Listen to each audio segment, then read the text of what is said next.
to today's episode of Tavernfolk Talks. Episode? Am I making this a series? I don't really know. Today's stream. Welcome on into the first traveler. And today, Katsu!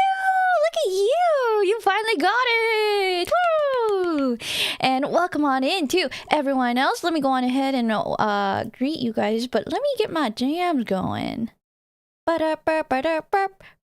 I tend to play my Vespy BGM for today, but I'm gonna just make that for YouTube. Also, we're live on YouTube. Hi, YouTube. Let's see.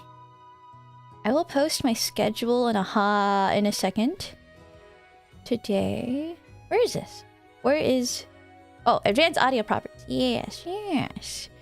If you guys don't know about multi-audio tracking on OBS, I can play something completely different on Twitch than on YouTube, which makes it great to avoid YouTube's system. Okay, yeah. Looks like everything's separated fine.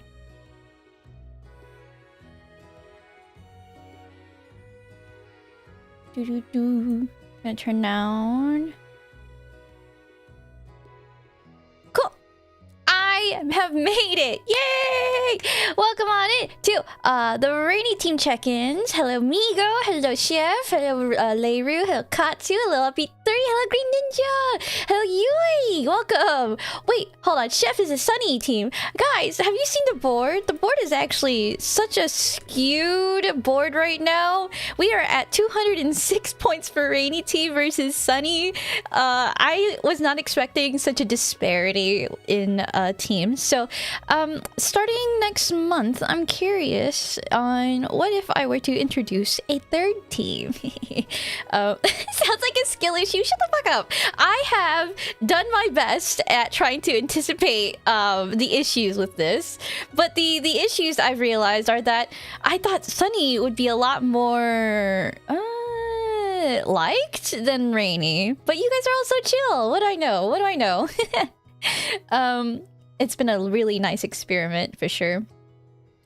Rainy Team made a definitive comeback. I mean, Rainy Team won last month, and even now, I feel like many people who have claimed to be Sunny teams, or are a part of the Sunny team, they're just folks that are just passively around, and that's more than welcome. I just hope that I can create more ways for them to also interact if our current ways of gathering points is not a lot. I don't know. Lots of thoughts to have. But let me go on ahead and welcome the chatters now. I'm so sorry. Hello Max. Hello Pyro. And thank you for your 1 year. Oh my god, Katsu, thank you for 1 year of subs. I have already I think today will be the last time I bring this up. Well, fuck it. Maybe I'll bring it up a couple more times. But if you guys are a Tavern folk, if you guys have been around for a year or longer as a Twitch sub, I have made a kudo board for you guys. I've written one message for all of my Tavern folk, and I have also made one for the previous year. It's in the Discord of the Tavern Folk channel, if you guys are curious on what those would look like.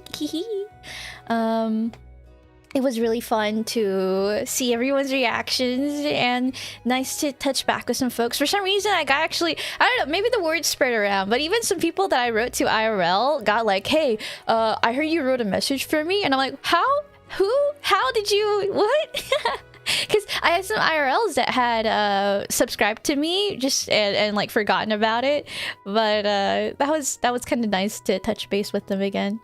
Yeah. So, but enough about that. I have a special set of questions for my Tavern folk today. If you guys would like to answer, I'm inviting all of my Tavern folk to join me at my table for me to ask. You're also free to just kind of yap about whatever you'd like, really. I don't really care. I'd love to just talk with you guys. I will have a timer for 5 to 10 minutes, and once we hit 10 minutes, I'll let you guys... I'm gonna gently hold up a sign that says, please wrap it up, but in the most, like, non-serious way. Like, I don't really care if we go over, but I would like to respect other people's times as well if they'd like to talk to me. So I just wanted to make sure that is set in stone. I know also not everyone is available to talk to me, so if you guys have if you guys would like that, I have a Discord channel thread for that. Next month, I will include a Google form for folks that do not have Discord capabilities. So rest assured, we will hear you one day, but fortunately not today. Just gonna call the snipers, yeah! Someone's gonna take you out and it's not gonna be me. Because I'm not good at sniping. I can't downsight it, whatever. Yeah, right. So moving on. So I have these questions. And the first question I'm asking is, do you live by a mantra? And if not, what are some rules you can make for yourself that could make your daily life better? I like asking this question because it kind of creates a focus on what are the priorities that you would like to focus on in your life, whether it be through generality or specificity. Like, there's just a lot of things that you can apply in all situations that helps make decisions easier to make. And some people have these kinds of things called mantras or things to live by. I wish there was like a better way to describe it. I'm not sure, but if not a mantra, just some guidelines you set for yourself. And I already saw some interesting answers that I can't wait to talk about. And of course, while we're waiting for people who might show up or not, I will also just kind of answer these questions myself. Like values? Yeah, sure. I feel like values would make sense, but I feel like when you paint it or frame it as a mantra, it makes it more of like a phrase or something more tangible to like... I feel like if you bring out values, it creates kind of like... I don't know. Sometimes we have values, but we don't necessarily like adhere to it every day, I guess. Like, sure, I love helping people, but I'm not gonna go out and help people every fucking day. I also value myself, and yeah, so how do you balance all those values? You must have some kind of value system, value compass, whatever. There's a lot of values, but not all of them can be applied at the same time. So, hi Kate, welcome! The second question I would like to ask people is, how do you learn from a mistake? Well, if you're human, you tend to come across mistakes you've made or mistakes other people have made. And whether or not you learn from them is up to you. But if you choose to learn from them, how do you do it? There's a lot of ways you can go about it, I think.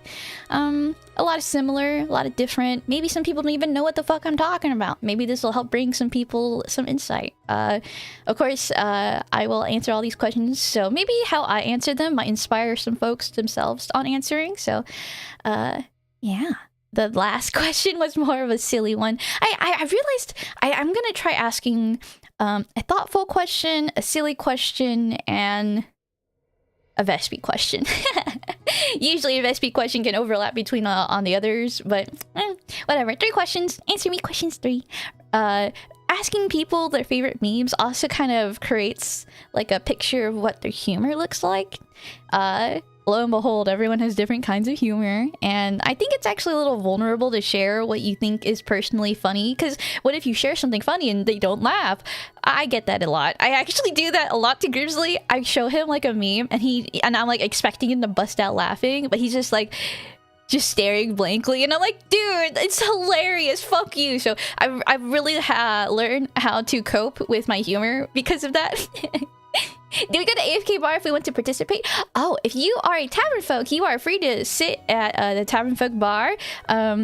You're free to also, I guess, sit anywhere. But I think Tavernfolk-Bar would be preferred so that I know right away that you are a subscriber.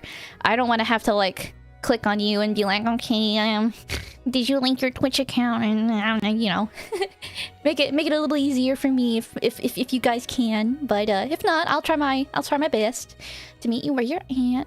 Vespy learns in real time. She isn't funny. Yeah, well, it takes a lot of trial and error to be this funny. Here, flip.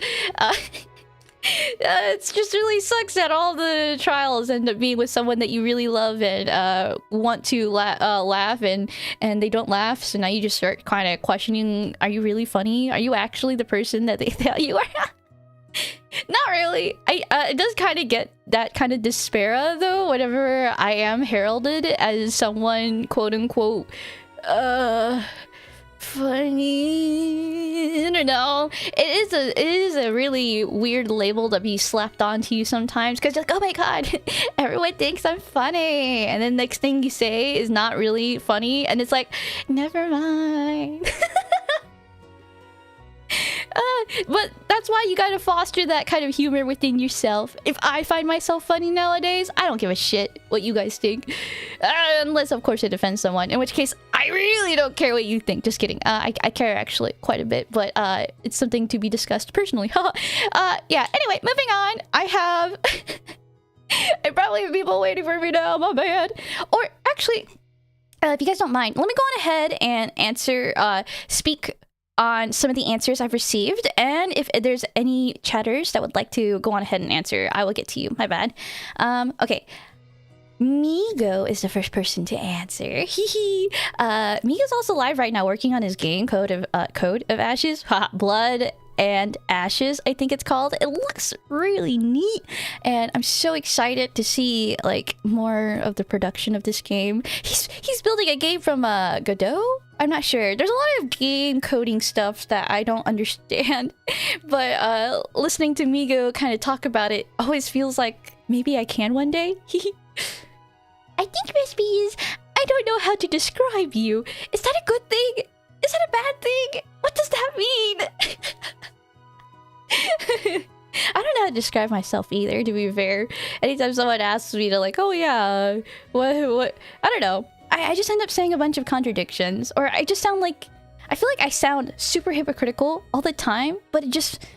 I don't mean to. It makes sense to me, and I'm willing to logic it out if it does sound hypocritical, but most things in my head just make sense for what... Ah, you're right. Okay, focus.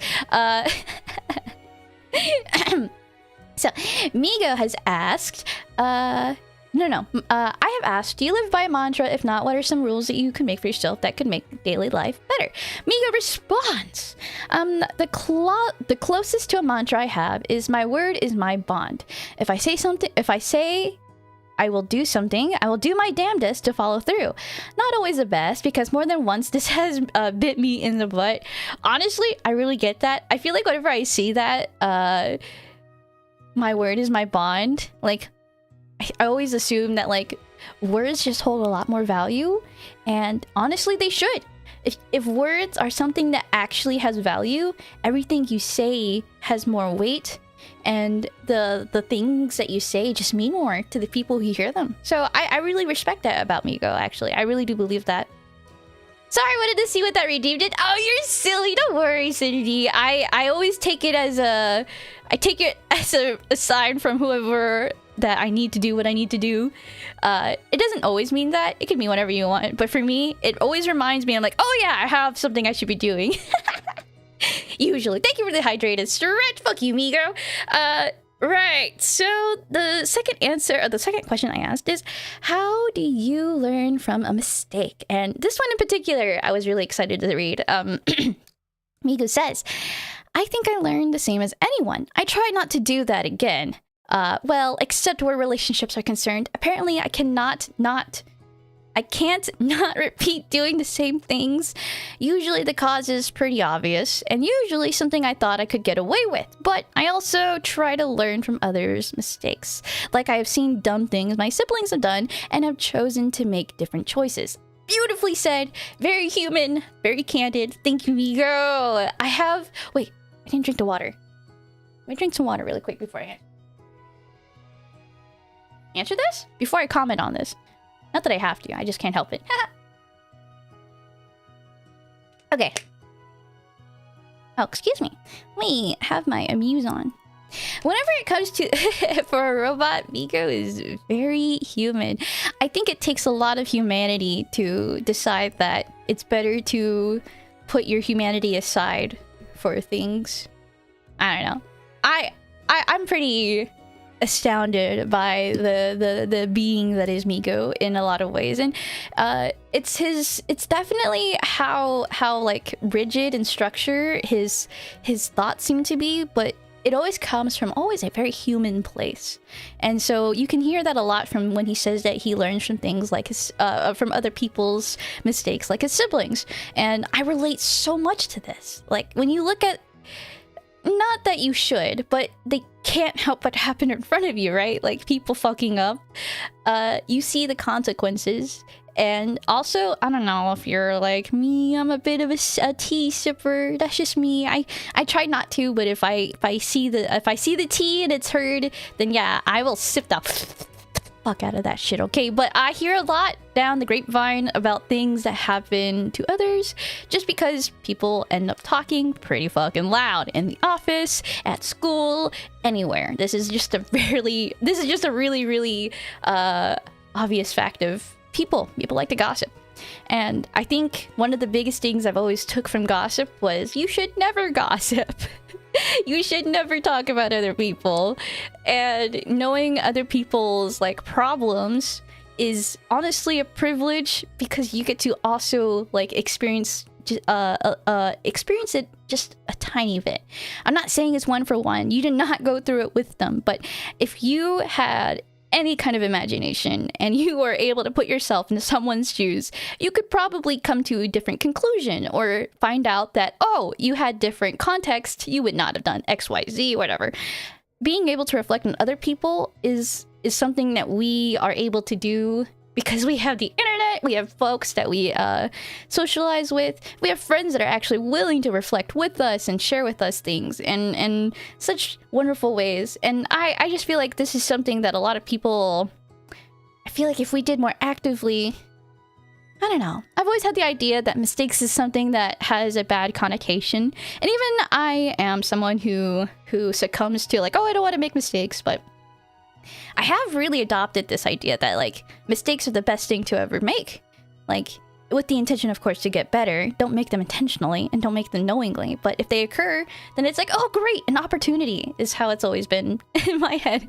So I feel like, I don't know, you can always take opportunities from other people too.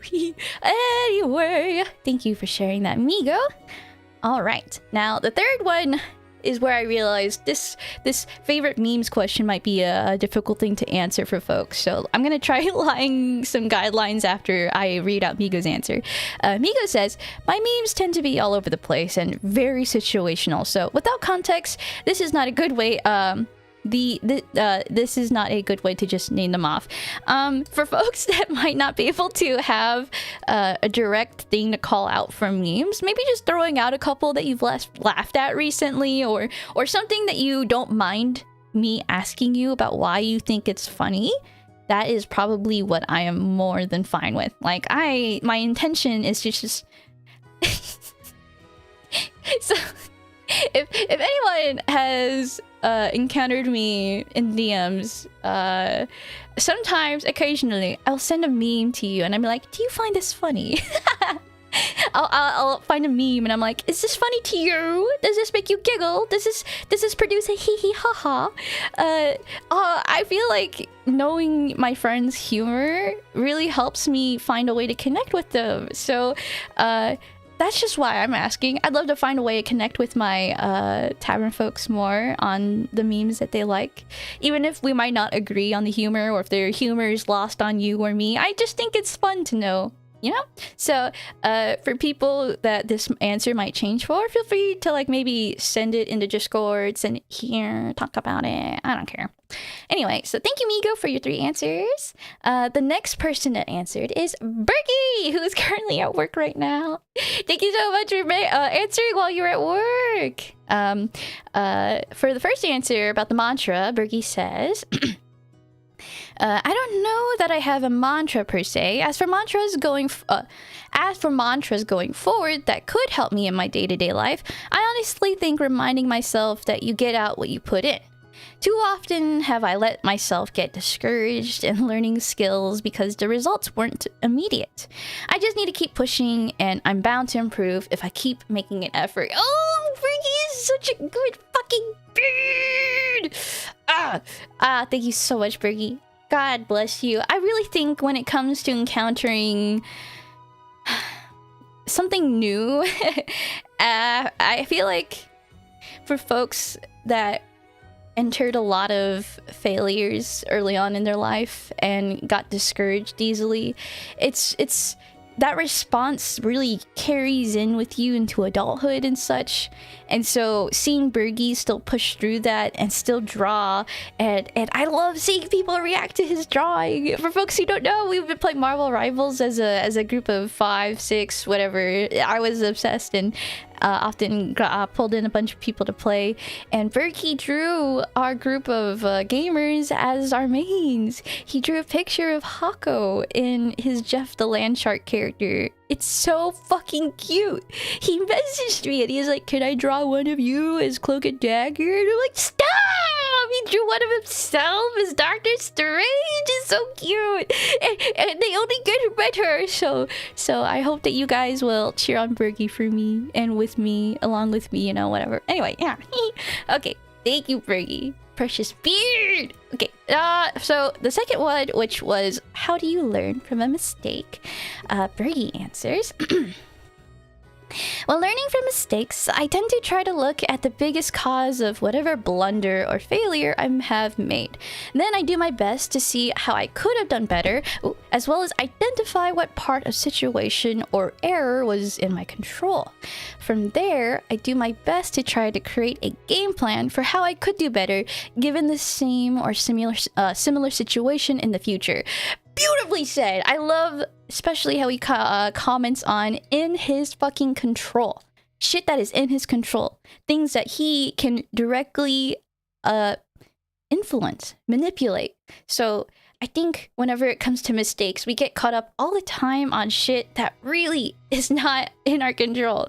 Maybe it was the cards we were dealt, or the things that people said in response to the mistake, or I don't know. It's just all kinds of things that people learn from mistakes. I find that are not always the best lessons, but if that's the lesson they took, it can't be helped. You can't tell someone, you can't unteach a lesson, right? I don't know, but right. Yeah, so his process that he broke down was he tries to look at the biggest cause for whatever blunder or failure. I feel like whenever this is described, it's always hard to break down because it takes a lot of reflecting, self-awareness, and a lot of like objective measuring of other people's, or maybe even just how much is it your fault. And it takes a lot of like personal vouching, and also just knowing how much more likely are you to actually give yourself fault. Because I think in the internet space where people are likely to come here to maybe run away from lapse troubles or something like that, you know, it's really easy to just not process the things that happened. And when that happens, it really makes me feel like I have to really accept that if things are my fault, then like I have to do something about it. So there's a lot of accountability and understanding what is in your control. So good on you, Bergie, for like, you seem so willing to take accountability. Woo! Right, so the third one is about memes. As for favorite memes, I definitely have to say that all the Doctor Strange related Rivals memes have been great recently. I loved getting DMs and ads from my friends and stream. What a cutie! Because they're funny and because it's cool to me that so many friends have come to associate with me with them. Yes!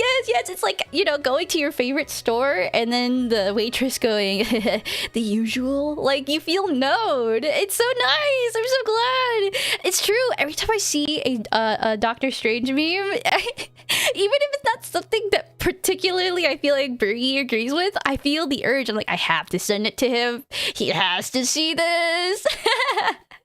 So I'm so glad to know that he's liked it so far.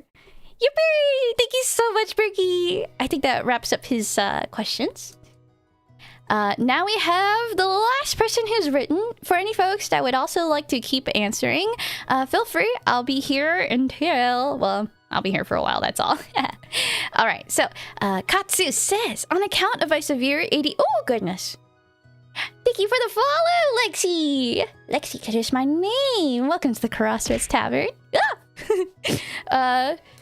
On account of my severe ADHD, I'm absolutely hating medication because of how stupid I feel when I'm on them. It slows down my thought process a lot for whatever reason. I've been struggling with getting work done my whole life. So the mantra I live by would be that for every 1% that I complete, it means that I have 1% less to rush at the last minute. It works. I love it! It's such a good mantra. It allows you the space you need to just do what you need, but also give yourself a little bit of slack, because you understand that you are operating on a kind of different playing level, but you also are completely functional. It's just the things that that you are like working with just don't work with how you want to. And honestly, beautifully said. I'm so glad that you seem so aware of it. Ah, you're so sweet, Lexi. Thank you so much. I hope you're having a lovely Sunday. Ah.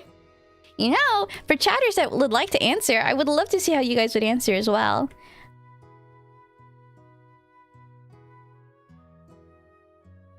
Meow, meow. Okay, right, Katsu's answer for how does he learn from mistakes? Right.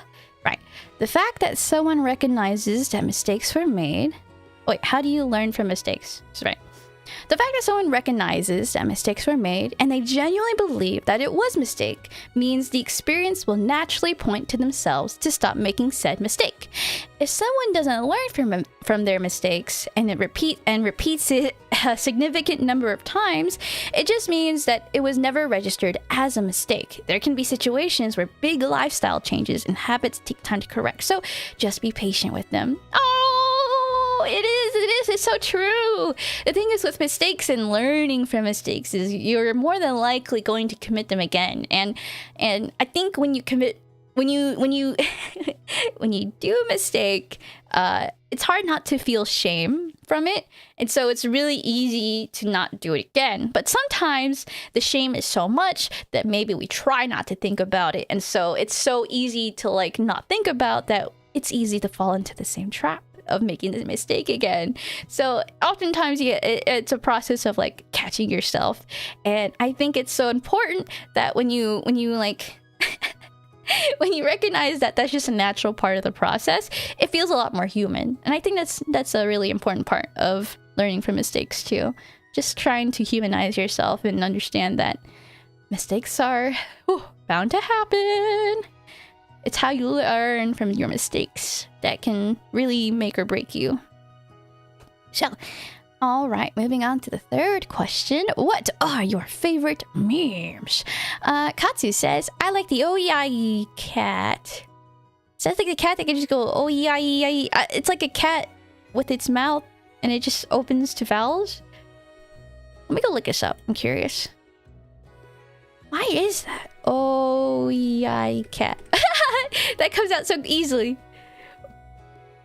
Oh no, an ad! Oh, see, I was working from the assumption that you know a mistake happened rather than being told it was a mistake. I suppose that is a different animal. It was really general, and I tend to ask very general questions. Oh wait, hold on, okay. What the fuck is this? Hold on, I'm pausing Spotify. Alright, this is Katu's favorite meme. Let's learn. Oh!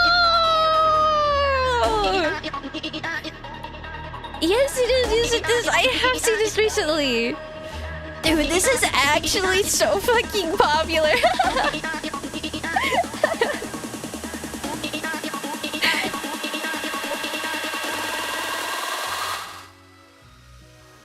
Holy shit!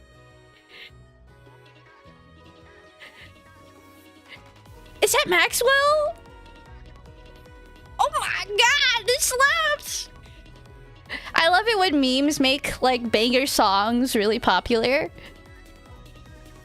But now I only associate the song with the meme. Fuck! Same with All Star.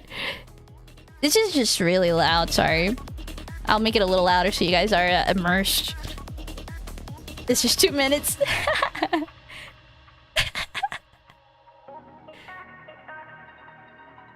So,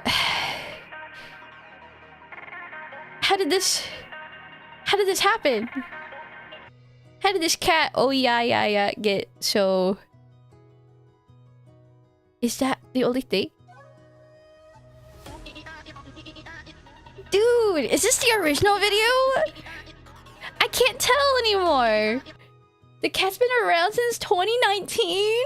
Why? I have never seen this. Or maybe I have.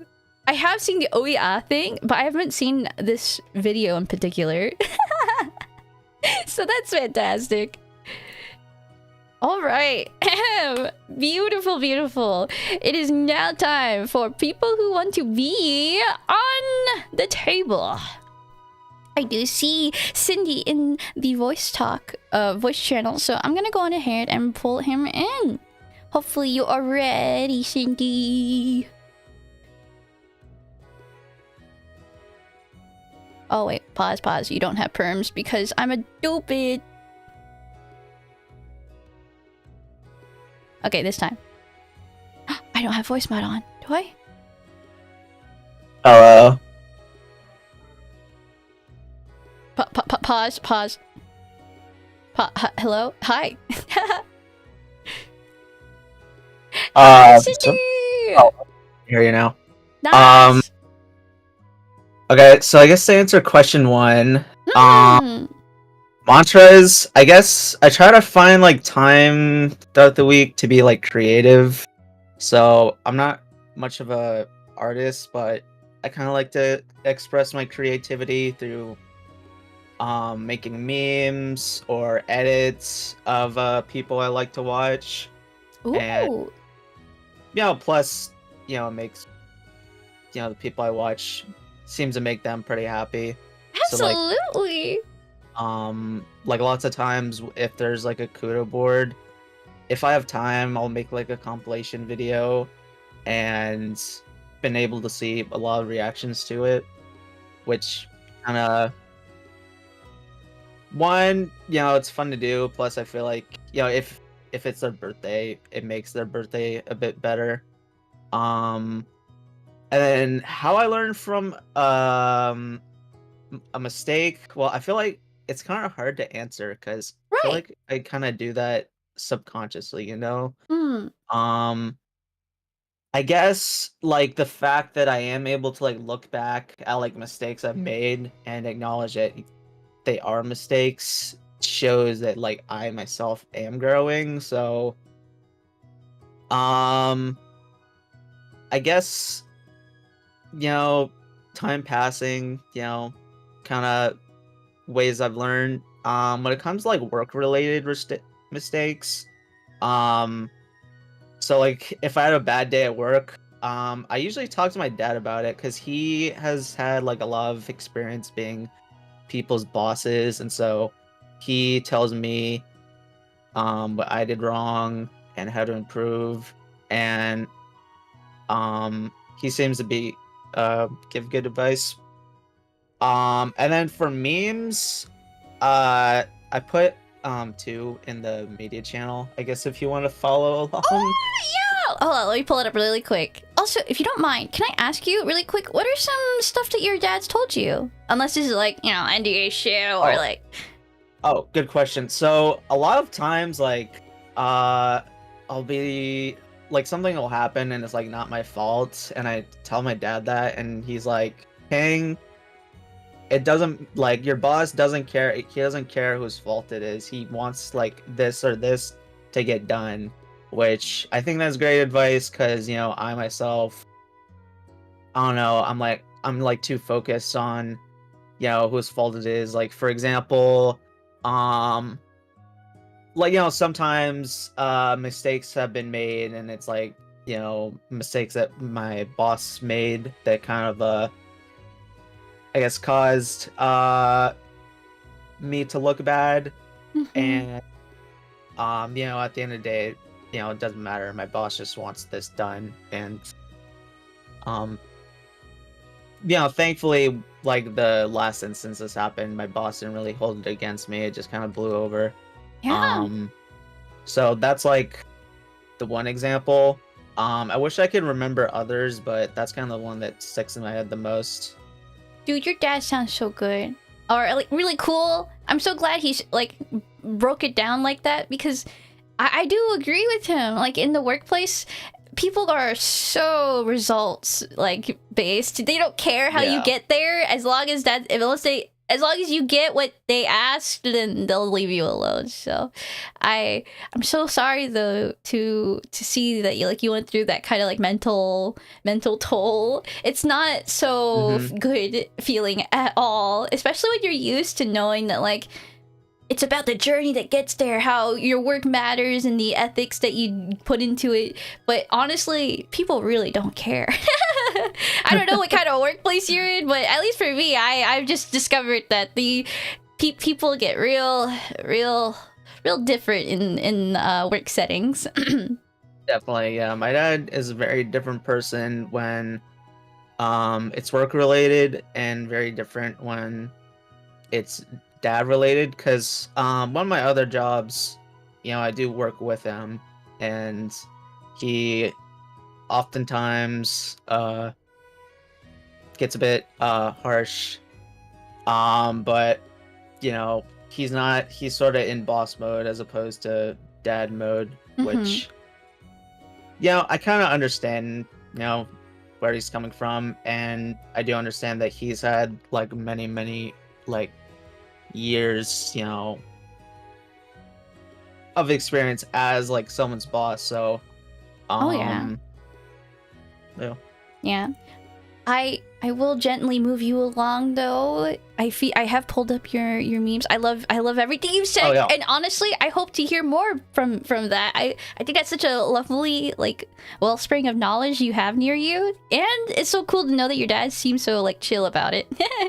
People get really upstuck about their experience sometimes. Yeah, so with the memes, right.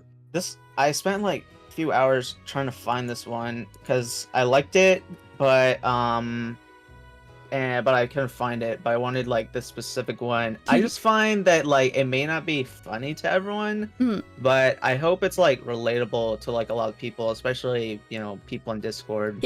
Okay. Like, is it okay if I just play the audio, or should I show this? Is this more better if I show it? You do you. Oh gosh, okay. I'll have to only play it for now. I think for the next time, I'd love to show it. Alright.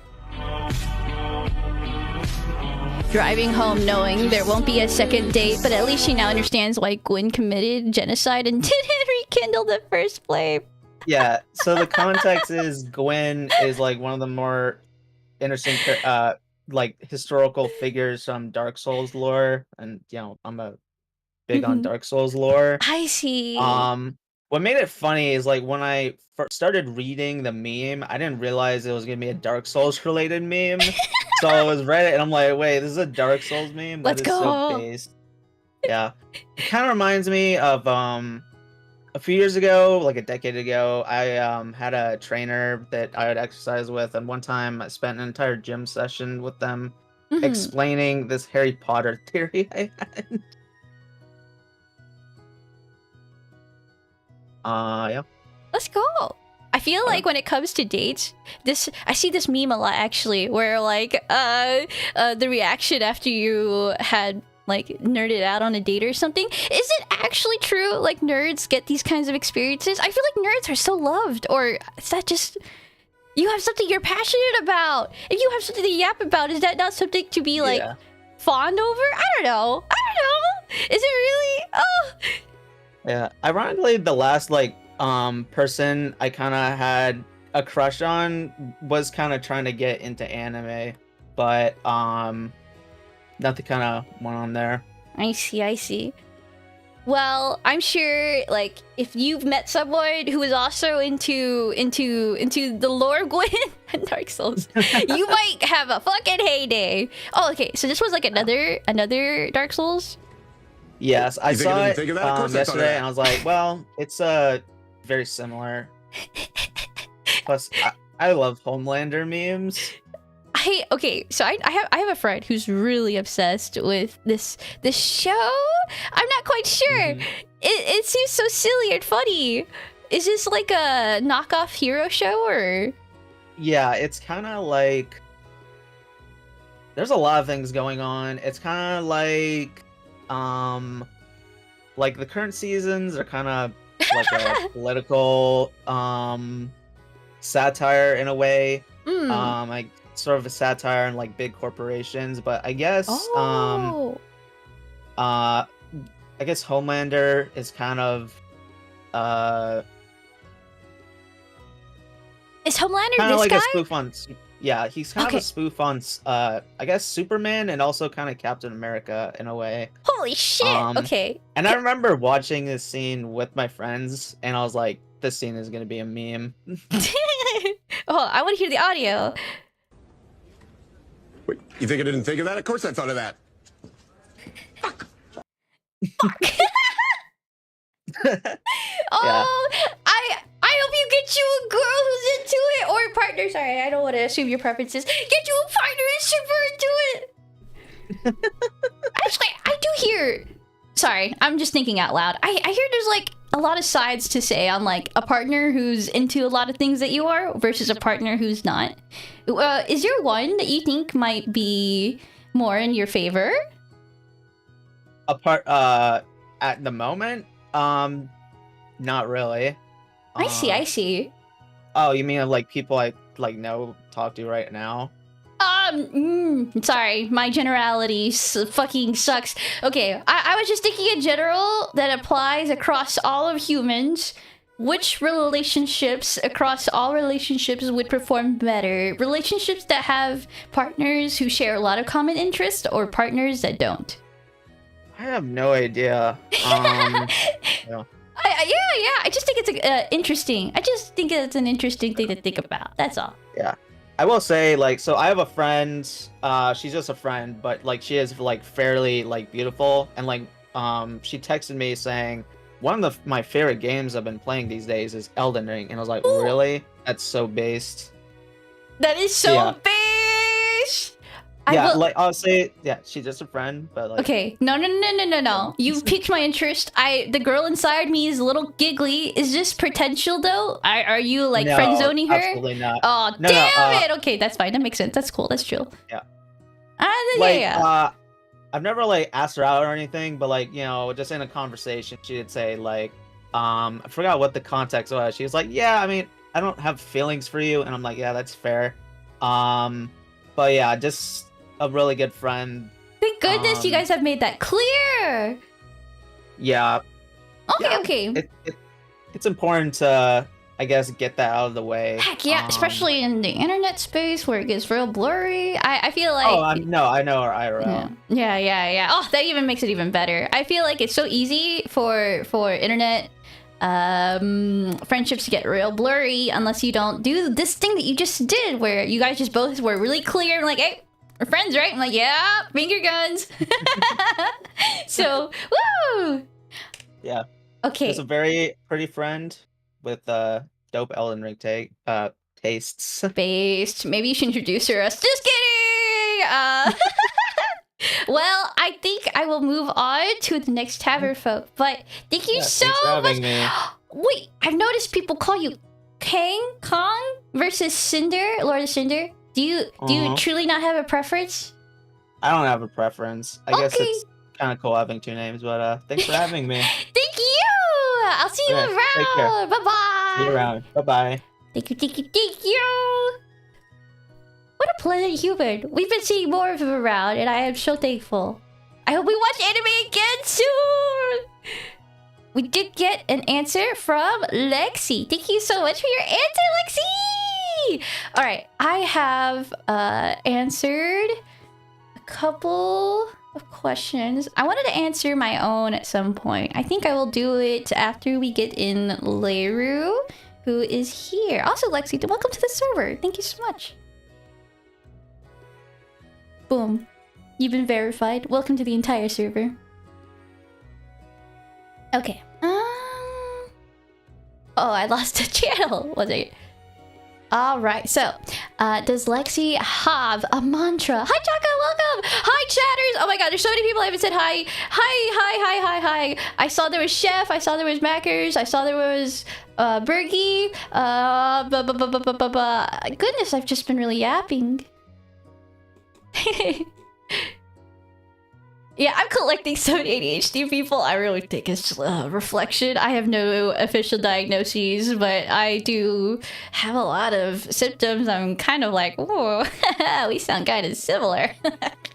But okay, right. So the mantra. Lexi answers, I have a very bad case of ADHD, and that could lead me to have some difficulties with things that are easy for others. So my biggest mantra is, just because I made a mistake doesn't mean I'm a bad person. My mom is a doctorate level psychologist, and her wisdom has helped me so much. Oh my god, that's so based! And also, it's such a neat perk in life to have your mom as a psychotherapist or a psychologist. Holy shit. And it's so important. What a lovely mantra to remind yourself that making mistakes does not mean you're a bad person. Oh, it's so hard. It's so hard for me to actually feel like that. Genuinely, this is probably one of the biggest things I had struggled with growing up. I feel like, not to take away from what Lexi said, but I had, I'm gonna go into a little story here. Whenever I was younger, I had participated in a lot of like customer service things as a kid, because when my mom was doing farm work, we would sell produce at farmers markets, and I would often go with her as like a 5-year-old, 6-year-old, all the way until my high school years. And I think this is where I attribute a lot of my public speaking skills, as well as like my people-to-people skills. I just learned from a really young age how to talk to people and how to like connect to people, because I just made better sales. It just made better marketing. I was that tiny Asian girl that was everywhere at the farmers market that everyone loved, because I just made sure I talked to everyone. I bought things from other vendors. I helped carry people's stuff to their cars and shit. So it was really easy in my head to like establish something with folks, because I don't know. After a while, I felt like I was only being nice to them because they were giving me like tips and because they were like customers, and it started getting into my head that, oh my god, I'm such a piece of shit for doing this to these kind people. And I was starting to like think of myself as such a terrible person that it actually really fucked me up for a while, that I felt two-faced when I didn't feel necessarily attached to people, but I was still like really happy to see them and helpful to them and kind, but they weren't people that I would be like willing to die for or some shit. I don't know. It was like, why am I treating them so friendly when they're not really my friends or something? It was hard to wrap that around my head as a kid, but after a while, it just made sense that like professionalism exists, and not everything I do, even if like it might be perceived as something bad, is intended that way. And if it's not intended that way, then there's a lot of things you can do to adjust, right? So sorry, I said a bunch of things just now, but since it seems we have a lot of ADHD people here, I hope you guys were able to follow along my tangents. I wish there was a way for me to like hold a sign that said that like if I tangented too hard and there's something I need to like wrap up on, like please tell me. But that is putting on a lot of responsibility on people who are just probably listening while doing other shit. Like if it matters a lot, I would love to elaborate, but sometimes I genuinely just fucking move on too quickly. I'm so sorry for that. But let's move back on to our second question that Lexi has taken the lovely time to answer, which is, how do you learn from mistakes? So Lexi says, I learned from mistakes by truly understanding what I did wrong and coming up with skills to improve in the future. One of my biggest pet peeves was always people wouldn't tell me what I did wrong, and they just got mad at me, and it made me so upset. Yes! How am I gonna be held accountable for things that I know what I did wrong for? I totally get you, Lexi. I'm so glad too. I love knowing that there are people who just want to do good. They want to do well, but oftentimes they just weren't given the chance, or I don't know. There's a lot of reasons that people might not have like confronted you. Maybe their own lack of initiative is something that they're like battling with. It's hard. It's hard when all you want to do is understand, but people aren't willing to help build the bridge with you. It's nice. No, it's nice. No, hold on. I think I need to slow down. Let me drink some water.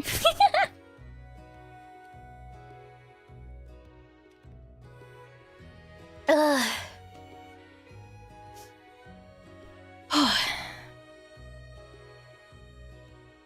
I really needed to hear that phrase today. I had an epiphany. Beautiful! Oh, Lexi, thank you for stopping by today. I'm so glad to hear that, Chaka, as well. Yeah. I forgot what I was gonna say. But, just moving back over to what Lexi said, I think for folks who might feel that learning from mistakes is... No. It's a two-way street. If you feel that someone has wronged you, people, folks, travelers, tavern folk, I hope that you guys will know that even though it's hard, it will only make whatever friendship or relationship that you are confronting stronger. Because there's only two ways you move forward from that, and it's making sure next time is easier, or they just don't do it, or it's just not worked out at all. And you can decide what to do from there. But if there are someone who also values the relationship as much as you do, then it's gonna be fine. So, just in case there might be someone out there that can't tell people, like, there's something wrong. You have to learn and grow. Mistakes are a part of life. Absolutely. And it's one of the easiest ways to just grow, right?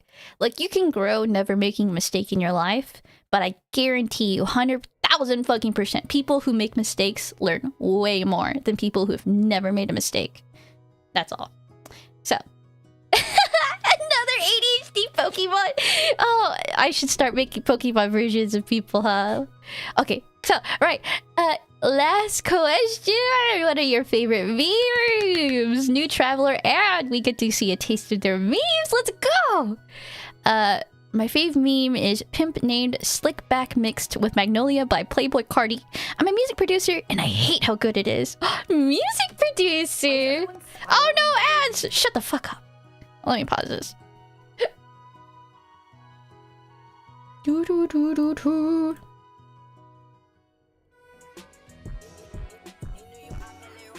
Oh my god, this is so cute! The girls are so cute!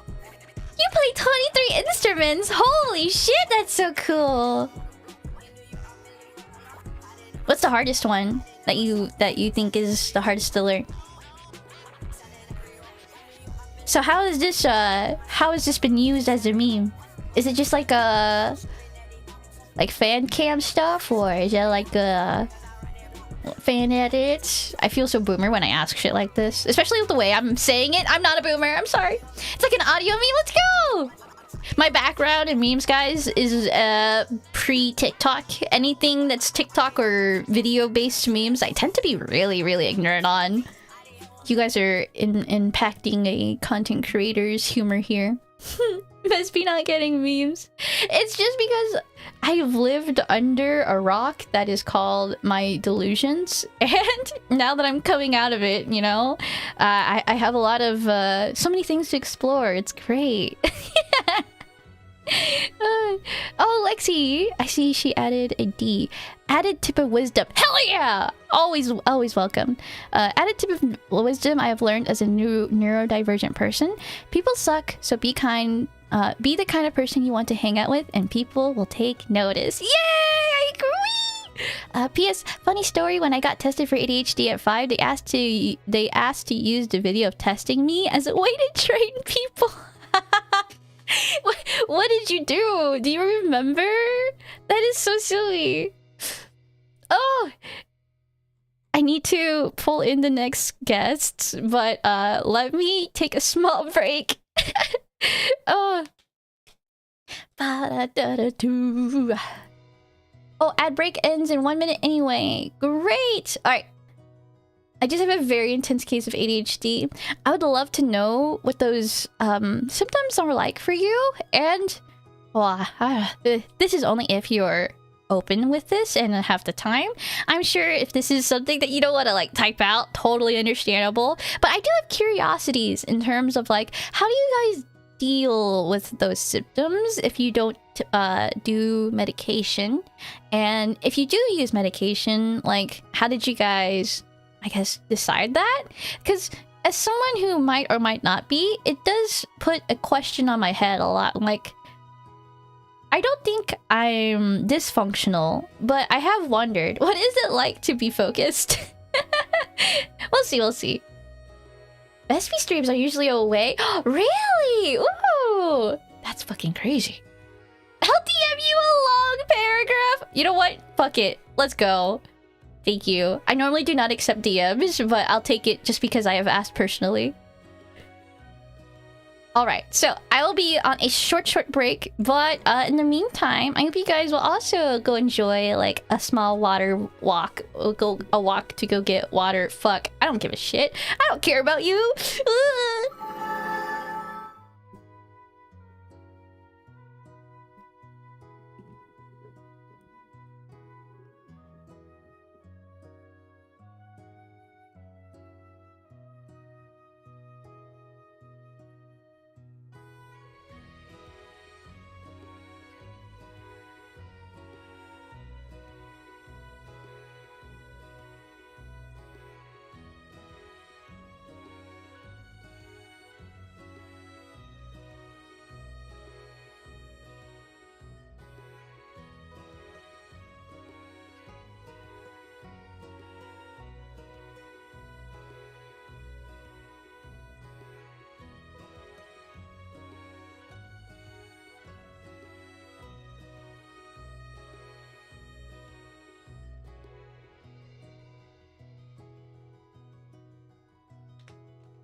Yay, thank you so much for waiting.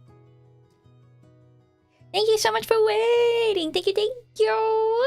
I see that we have two people waiting for me, and I think it was Leiru first. So I will go on ahead and pull Leiru. But first, I must welcome Yuki-chan! Yuki-chan! 配信お疲れ様! On YouTube Shorts, that movie introduced how to respond to how are you. Me was meaning so-so. Very useful. そうだろうそうそうめの漢字。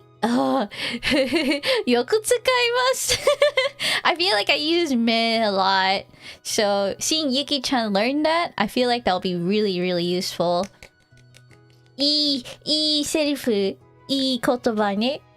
I can't wait to see other words that you'll use.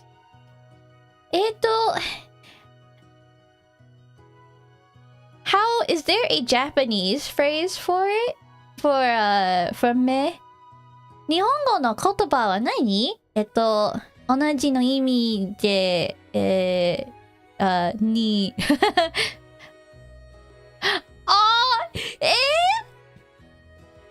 も、Vespy、それ、ほっと。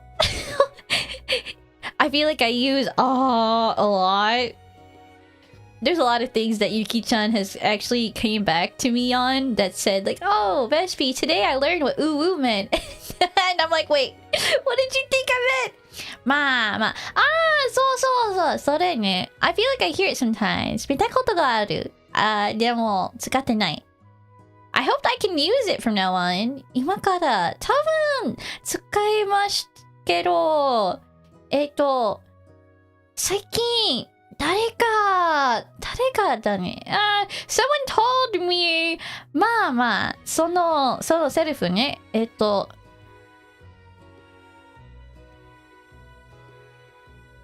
The reasons why you would say まあ are different. I'm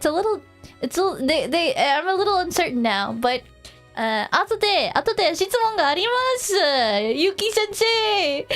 ゆきちゃん先生。ぼちはまあとか。なんだろうか。I feel like when it comes to Japanese, I need to really process what I don't know before I can ask questions. Because sometimes I ask like things that aren't related to each other, I find. It's so hard. Vespy is my English sensei. 本当Vespy はやばい人っても。はい、頑張ります。私は一番英語先生だ。はい、本当だ。Very... でも Oh my god, there's so many... でも、アトラスくんもある。これはくもある。レシピだけ多分。How do I say that's not enough? 止まらない。It's not enough. I hope Yuki-chan, you ask a lot of people. いっぱい人。No, I can't ask that. I hope you ask a lot of people. There's a lot of fucking words I can't translate in my head yet. How do I say I hope? I feel like every time I translate it, hope is translated as kibo. But that's like the noun. And what I'm hoping for is more of the verb. Fuck! Kudaha always says, why are you talking English for me? Ah! That's so funny! でもユキちゃんも練習しますね。なんでひどい人。それはね、くーちゃんはおいくーちゃんなんで多分くーちゃんは一番I feel like Kucha would be the best person to ask for help. So I think that's hilarious that he's like, why are you speaking English? Oi, Daro! Oi! 待ってね、ゆきちゃん。後で、私にくちゃんは話しています。待ってね。でも後で I can't wait. That's gonna be funny. Look, I'm not home right now, but looking. Thank you, Katu! Nice seeing you. I hope you're having some safe travels. 日本語がわからないので通訳を使いますが、あなたは素晴らしいです。Oh my god, that's beautiful! What the heck? Thank you for continuing your sub, Katu! You continued your sub! Arigato! Wait, you don't speak Japanese. Thank you, Katu! Oh my god. That's so funny. Lexi-chan! 優しい人ね! Thank you for your kind words. Yuki-chan is really amazing. She's been trying to learn Japanese for quite a while now, right? We ain't ever getting into this rate. Shut up. Oh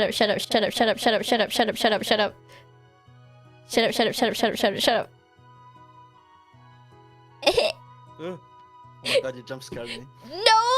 Hi! I didn't get sidetracked. Hi, hello. I have three questions for you. Okay. One second, I'm so frazzled. Okay, hi Lyra. I hope you're having a good day so far. Yeah, I'm good. Yay! I'm having fun talking to Ken. You like ribbon. I'm so sorry, Ken. Would you like Ken to be here? Maybe he could be like your support friend. Sure, yeah. Oh, maybe you guys can answer at the same time then. Holy shit. Oh, what the fuck? Sorry, he said he got lonely, so he asked for yeah, you. I was lonely as fuck in there. We were having a great time while you were yapping. I'm sorry. We're talking about the most important things only. Okay, one second. I need to explain what passion Nihongo is. Passion Japanese is kore desu.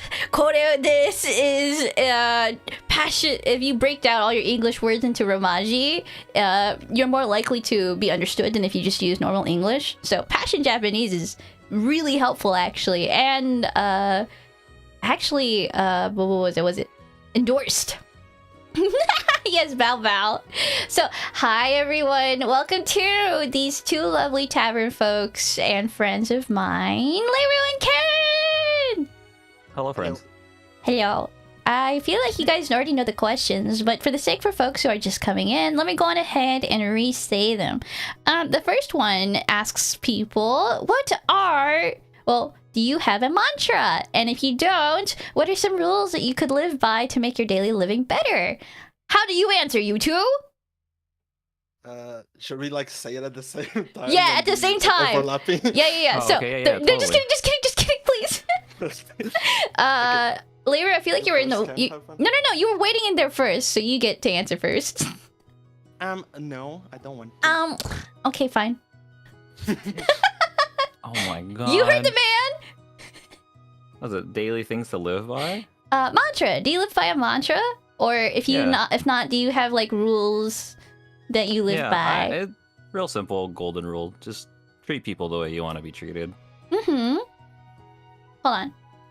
Lyra, can you talk really quick? Hello. Why are you low? Oh! Wait, try again. Hello. Okay, that means Ken's loud then. Alright. Wow. Shut up. I'm sorry. Try again. Treat others the way you want to be treated. I love that, actually. And is that all? Yeah. Sure. Leiwu? I don't really have like a mantra per se. I have like a set of rules. I don't know if I should list them all because at this point it's kind of a long list. Sure. that I I've mean, learned if over you, the years. I have a long list too, actually. Yeah. But Just in case Vespy's wondering, do you know about this neighbor in the goose?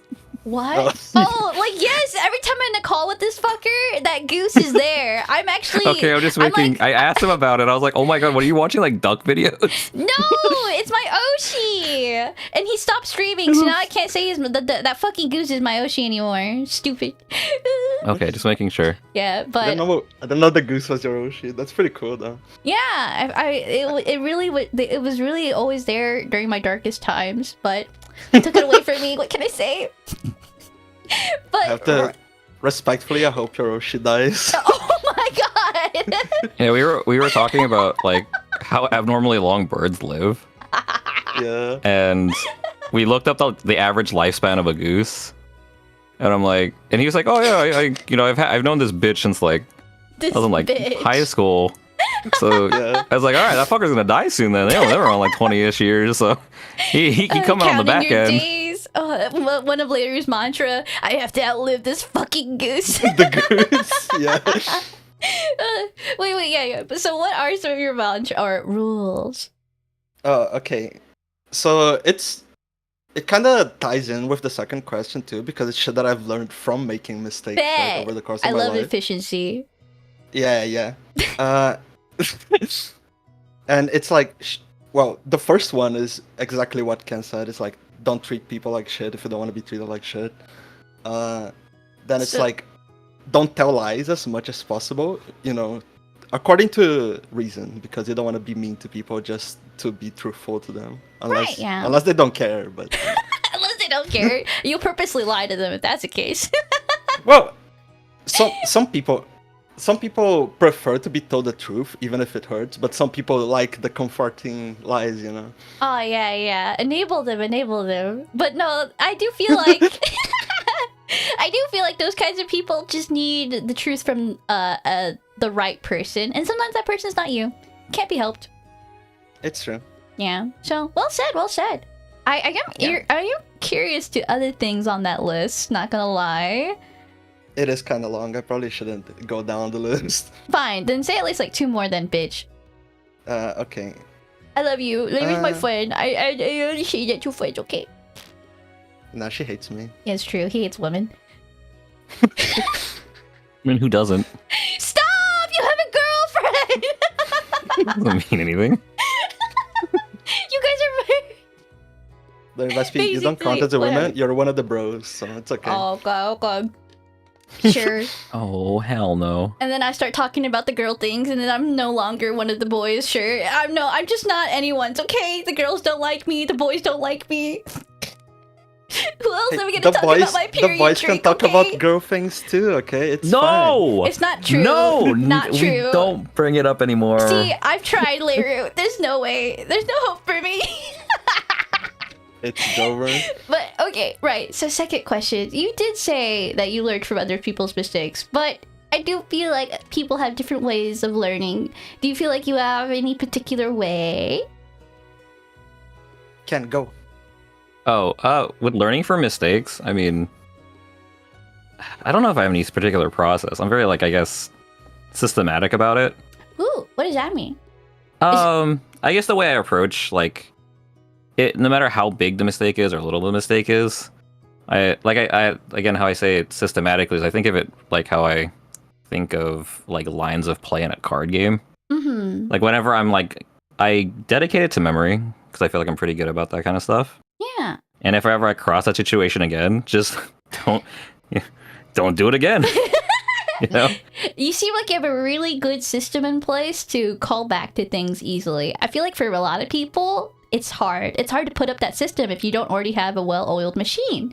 So for you, when you say that, like, you just come across it and you're like, just don't do it, right? How do you come across it? How do you recognize, like, oh, this is something I've experienced before? It's just, right? I don't necessarily systematically, but I just, part of, you know, how I operate just on the daily is I can recognize something that, like, this has happened before, right? Like, very, very similarly to, like, just how you think about, True, yeah. again, like, lines of play within, like, a card game. Exactly. Like, oh, this has happened before. What did I do last time? Don't do that. Last time was a mistake. Or the last time was a good thing. Yeah. Pattern recognition. That's the great way of Migos putting it. But the thing is, the patterns that we are naturally able to pick up are different from people to people. Like, for you visualize it, as you said, like, lines from, like, a play, or sorry, lines from card game plays. So, like, you quite literally just see it as, like, actions, and if we don't do this action anymore, then the resulting consequences just do not come after. And that's something that a lot of people are not able to break down in that way. Other people have different ways of breaking down information. I love to know. I think it's so cool that you just know it in that way. That association is how you've made it. Let's see. Leiru? Oh, yeah. You know what? Same. Literally, like, exactly what he said, basically. That's so cool. Something then. happens. Yeah, something happens. You go like, damn, I did this thing. It was bad. I shouldn't do it again. And if something similar happens again, you, like, try another avenue of thought, I guess, and see what happens. And if it's bad again, then you also don't do that. So you guys did say the same thing, but the things you pointed out, you said it felt bad, so you don't want to do it again. Ken's like, oh, okay, this is what caused bad things, so we're not gonna do thing again. So I feel like that's just such an important thing to point out when you're like, oh, it felt bad, so I don't want to do it again. The reason why you don't want to do it again is because the emotions it brought you weren't pleasant. Oh, either me or other people, right? Like, it might be unpleasant for me, or something I said might be unpleasant for people that I care about, and I don't want them to feel like that, so I wouldn't do it again. But you wouldn't just care about anyone, right?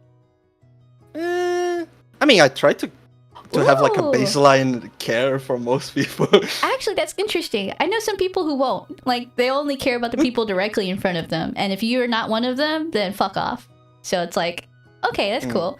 And I don't blame people with that mentality either. You only have so much energy for so many things. Yeah. I care until you give me a reason not to care. Yeah, exactly. I see. Is there any common reasons that have been shown to you? To not care? Yeah. Like I said, I feel like everyone is my friend until you give me a reason not to be a friend. And then, like, I can think of less than a handful of reasons why. Or less than a handful of people that I've ever just been like, okay, you're not worth the time. Yeah. Now, there's obviously people you put in more time on, but I don't know. He's like, if I could just yeah, I don't know. If you're just a general D-bag, you're not worth the time. But I feel like your tolerance of douchebaggery is a little higher than mine, I would say. Oh, no, my right? tolerance is much higher than your average. Yeah, so how do you... I mean, seeing as how we're still friends. That's we have a time limit, you know? It's 39 years and counting. counting. Woo! 36 more years. Shut the fuck up. Wow. But okay. We're moving on. Thank you, Leiru. And Oh boy, the favorite part of our question. Yes. Me and Lyra were really talking about this let's one. fucking go. Show me your memes. Show me what you got. So I feel like if I showed you the memes, I think you wouldn't get them. Well, the whole point point is that we just share them anyway. Are we and then you point just and laugh and be are we like, just "Ha ha." are we just expanding your meme library? Is that the point of this? This is also an important part for me. I want to know why it's funny. Like, you guys have been Okay. you guys I have think, been like, victims of my- my like, is this funny to you? So I just this isn't new, okay? I think my memes that I call on are usually pretty like how do I say this? Like concentric to the time. Like they're very I guess how do you what's the best way of explaining it? Like they're if you weren't around for when they happened, like it misses the point. Do you It's kind of like watching Haruhi right now. Yeah. So like there's a lot of like in jokes that were just for the time, like that were made for like basically for all the time for everything that was going around at the time. Or it's like, you know, current day writing like for like a lot of like shows that just play on current events. So like if you watch it like later on, like shit will fly over your head. That's like how a lot of my memes are. Like I think if You have like to I think be like there. right now, and then it's just because and then like the whole point of a meme is just to like call on them so that your friends like call back. And I think that one of the funny ones is I don't know if you guys have ever seen this. It's just I think it was coming out during like some like Pokemon age. I forgot what like Guzma or something. The hell? I forgot like his name. Like he's like one of the villains from like one of the fucking Pokemon games or something. Guzma And- nuts. Oh! Yeah, I can't remember. That's the name. I can't remember to be honest. But there's like this meme because it's like a comic just playing sushi. Uh-huh. You ever seen that one? No. It's like trying to make sushi and it falls apart, and then you realize the sushi is just like your life. It just keeps falling apart, and then you realize that you try not to cry, and you cry a lot. Oh, that meme. I know that Yeah, one. see, Larry knows. Kind of. Let me know if audio is broken again. I feel like Oh, I went full robot? Maybe that was just me. I didn't hear that at all. I don't feel like Leo Oh. did either. I didn't Okay, then. either. Yeah, so that's a little Well, it's weird. your fault then, Vespy. Yeah, it's my fault. Let me know if that happens again. So Goose. Oh, okay. Do you have the meme, or is that just something in the? I'd have to find it. Yeah. I'd have to like dig through No, that's fine. in like Do my you memes really folder. Not know this? This character. I Yeah, know. have you never have you never seen that like try not to cry I know but then the cry a yeah, lot? I love that meme a lot, but I've never heard of this Guzma Okay. character. I wanted to ask you guys actually. Do you guys still laugh at Rage comics? No. But did you? Oh. I think I've grown out of them. I still Right? find them funny. Like the majority of them, I don't find funny anymore. Mhm. It's like, or like, have you ever looked like or like watched a movie that you thought was like so funny when you were a kid, Yeah. and then you realize like that shit's not that funny? Wait. Name a movie. Name a movie. I think the majority of Adam Sandler movies for me are like that. I love 51st No, I do. Dates. No, 50 First Dates is great. Okay, good. I'm talking about like I think like Little Nicky isn't as funny anymore. Oh damn, I never seen it. Okay, but like Longest Yard is always funny. I think Happy Gilmore. My dad loved Happy Gilmore. Please tell me that's still funny. It is. Okay. No, these are the ones that I'm saying are still funny, like Grown Ups. Oh. Like, but they're like every one. Like I think or Click. I don't think Click is very funny anymore. Like it was funny, or like I think You Don't Mess with the Zohan. I think that was really funny back in high school, and then that's just not as funny anymore. I don't know. This might be a hot take, but I think Click emotional beats still kind of hit pretty hard. Okay, I was about to say, Even like, though I no, remember the Bali. emotional beats are That's more of fucked a up. sad Yeah. movie than it was supposed Like to be. when you get to funny. the back end of the movie, that shit fucks you up for no I'm reason. traumatized. I only remember like bawling. Just 'Cause for it I to all thi- be that's- taken away. Whatever. Yeah, because that's one of those like themes I think in media that always fucks me up. If it's like family shit, Oh yeah. Yeah. nah, dog, that shit makes me I cry. think that's one of the few things I relate deeply with you on. Anytime there's like a family thing, I'm just like a sniffling mess. I told Larry this, but have you watched Wild Robot? No. Okay, so I watched Wild Robot on my way back from Chicago, and because it was just like available movies that you could watch on like American Airlines. I see. I'm like, oh, cool, why not? I fucking started crying while I was on the plane. Let's go. Because that movie like fucks you up on like familiar ties. I was like, oh my god, I can't fucking do this. I'm not monitoring my own audio. Oh, stupid me. Excuse me. Sigh. Oh. Typical streamer. Shut the fuck up. I thought you wanted that. What? If the echo is there, I thought it's because you wanted it. Why would I want an echo? I don't know why you do things the way you do things. I just go with it until out of anybody. No one curiosity. said anything. Why would I want an echo? Just I don't know for fucking dramatic effects. You were interviewing people. I don't know. why would I want that? It's like every once in a while you have reverb on, and I'm like, okay, maybe it's for dramatic effect. I don't know. Why would I want that? I just trust you with these things. I don't know why I trust you with these things. Because every time I ask you about them, you're like, oh no, why didn't you tell me? It's been like that for every fucking time, and you guys are still like, oh, I just thought maybe you wanted that. It's every time you guys point it out, I'm like, oh yeah, no, that's wrong. Every fucking time, I'm like, oh yes, please keep telling me. Every fucking time I say this. Maybe after a while you just like embraced it, right? So who knows? True. It's also, we're only an hour and a half in. I could have never just checked us. But that's just me crashing out on friends. Not that this is a responsibility, but anyone to my own, I should check my audio, guys.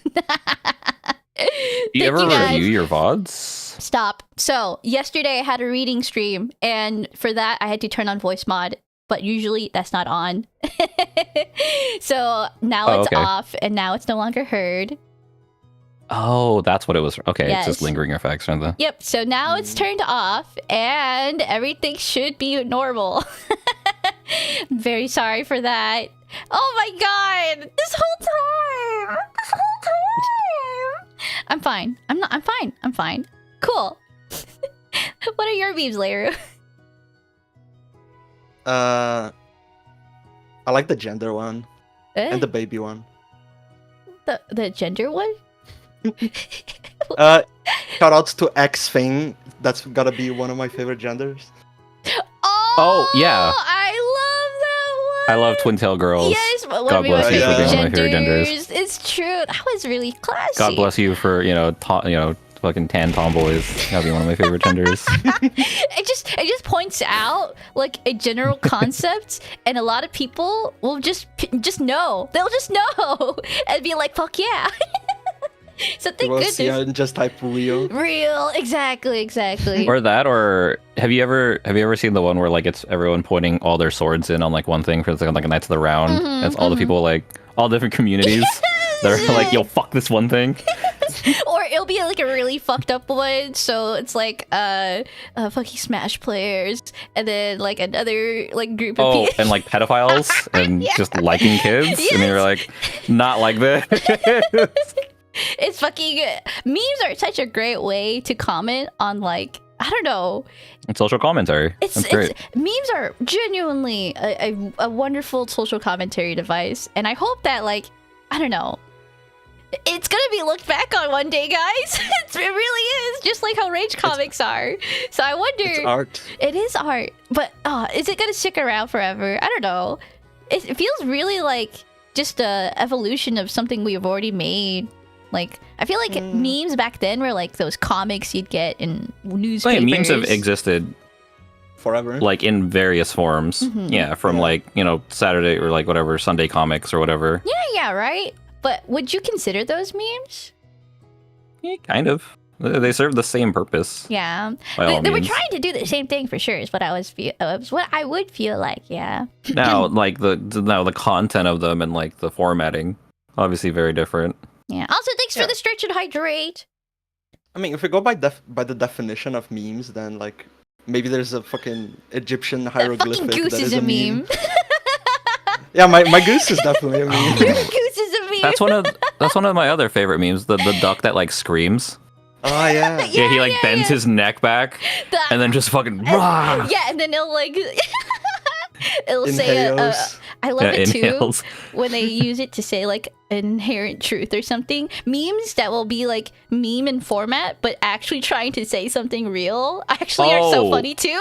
My favorite format for that is the two dudes from Pawn Stars when they're like arguing, and like it's just like they'll be saying something. They're like, oh, so do you like these like social aspects? And they're like, no, because that's like this thing. And you're like, and then he starts explaining it, and you're like, no, but that's this. And they're like, no. Oh, and then it's them flipping the table. Yeah, and it's like, that. but that's socialism. Ah. Just like, Oh my god, there's been so many good memes. I love memes. Holy shit. There is a lot of good memes. Thank God for memes. Okay. I do think though we've memed around enough. I'm gonna kick you guys out now. Okay. Oh, we didn't even talk about painting cars with babies yet. Wow, we can do that after tavern hours, okay? Okay. Oh my God. Not really! In Sims 4! Oh my god! Let's In see. Minecraft, guys. In It's okay. Minecraft. Yeah. I am curious. Hold on. Right. Wait, pause. I have one more question. I am going to be playing Monster Hunter this Friday. Are you guys Monster Hunters? Mon Hun? Fuck yeah. Yeah. I don't know about you, Arlo. You seem like someone who would, but I don't know. No. Okay, no worries. Ken, do you get the day Are you off? playing on PC or are you playing on? Oh, is it not? PS5. Is it not crossplay? They are. Okay, I'm on PC. I'm hoping to play on PC. Okay, I was just wondering because it's like. Okay. Yeah, no. Oh God, I am so excited. Wait. Wilds. Are you actually going to Hunting Horn? Because I remember you saying you were like I'm a Hunting Horn player. and You're a fucking blessing. Hunting Horn players are God's gift to fucking monster hunters. So we'll see about that. Right. You're gonna watch me playing like, Vespy, what the fuck are you doing? And I'm like, I'm just doing Oh my best. no. If we're in call, you're so lucky. There isn't. I think they like took a mechanic out Oh, that like makes it very less frustrating for a lot of people. okay. So I don't know how like often you play Monster Hunter, but before a lot of like certain moves could trip people. Mm-hmm. So longsword players used to be a-holes. Nice. We used to be seen as a-holes because if you did like long sweep, it would trip people. Like so you could Okay. trip greatswords while they were fucking charging. okay. If you were like not able to do that shit with was it hunting horns, you could bonk people and like launch them. That's while they were doing combos. Oh my god. You apparently can't do that anymore. Oh, I wish so you I can't played. grieve people. It would have been great, but yeah, this Friday I had the day off. I plan on playing all day, and Wow, you're gonna be ahead of me. You better carry me. we'll see. I'll learn about all the combos, okay? And then Saturday I also plan on playing, so there's gonna be a good grind this I'm gonna week. decide. My friends always hit me with this story. Have I told you the story about how I passed on hanging out with a friend? No. To play Monster Hunter? No. It was to play Fire Emblem Fates. Oh. That's valid. So I think Fire Emblem Fates was dropping, and I went to go pick up like a copy. I went to go buy like a store just to see if I could like randomly snake Which one though? I was playing Conquest first. Oh, okay. I thought you were gonna go for the. But that's not. Why did you go for the birthright? No. What? What do you mean? Oh, I mean aesthetically, I guess Toshido's cool, but they don't have Camilla, so. That's okay. I'm just saying. Okay, no, I see you're valid. You're so valid. There's no Camilla. Yeah. For folks who don't know, that's the tig bitty bitch. And Conquest was arbitrarily it was the better game because Revelations was just fucking Ryoma Emblem. Or sorry, Birthright was just Ryoma Emblem. I just thought that was more of your aesthetic, but true. No, it is. Yeah. so then for So you. yeah, I go and try and pick up a copy. Mhm. And it's like early in the morning. It's like 8 o'clock. It's right as the store is opening. I would go hit up my friends who are like working there, like, hey, do we have any like extra copies? They're like, nah, they were like, then they only had like 7. And like people were waiting outside for them for already, so I was like, whatever. So I just got a regular copy. Uh-huh. And then as I'm like getting rung up, I hear like a friend like, oh hey Ken, what you doing here? You buying Fire Emblem? And I'm like, no. Yeah. No. So my friend was also there. She was trying to also do what I was doing, was try and see if she could like snake a collector's edition. That's so funny though. Oh. And then so she hit me up. She's like, "Oh, I'm gonna go like hit up the GameStop at like 9 o'clock when it opens. You want to go like grab breakfast and like see like come with me?" And I'm like, "No, I got stuff I got to take care of." I did not have stuff to take care of. I wanted to go home and play Fire Emblem Fates. Take it. Honestly, that is so valid. I bet your friend So, didn't like- even doubt. Oh my gosh, she probably gave you shit, but totally understandable, honestly. So I might do that. Like what I'm saying is I might do that on Friday because my friends fucked me up with that. I think this Friday, so like, oh, I might not stop by the shop. They're like, oh, what game is out? You're just gonna pull. You're pulling this again, and I'm like, no, don't say that. It's not I was like, I might do that true. next week because Wild is out, so I might just go straight home, and play Monster Hunter all night. Let's play. Who do you? What weapon do you play? Sorry, Larry. I know you say you don't play, but I'm a longsword main, and then I'll play Charge Blade. okay. Is longsword the katana? That's what Grapesley's playing. Yes, it's the big katana. Grapesley's a huge fucking katana. Like he's like, Fuck this is yeah. he's also a bow and arrow. He loves the bow too now. So No hammer Bow's cool. enjoyers? yeah, I'm kind of I disappointed. guess you have to play now, Larry. We're talking, and it must seem so fun to listen to and be like, wow, I've played Monster Hunter. I stopped playing because the grind is too much for you me. bitch. Dan, have you Fine. never played like an MMO or something? I hear people's like biggest complaint against like Monster Hunter that it's grindy. And I'm like, dog, y'all have never played like Korean MMOs or played like PSO2 or Yeah, I don't really anything. play MMOs Ah, either. Yeah, okay, okay, okay, because okay. see, if you've never lived the MMO life, it's like case in point.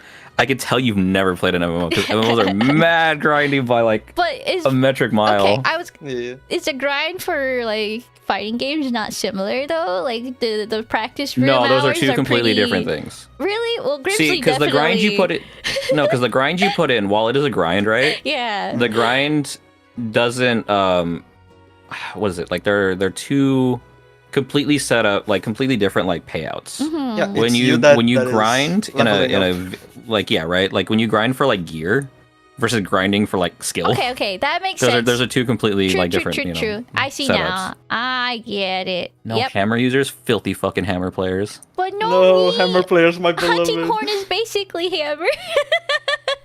Yeah, hammer that hammer makes while funny you're sounds. jamming out and giving us buffs. It dudes while you do. I love hunting horn so much. But Nomi, let's also play. I forgot that you've been getting into it. Yeah.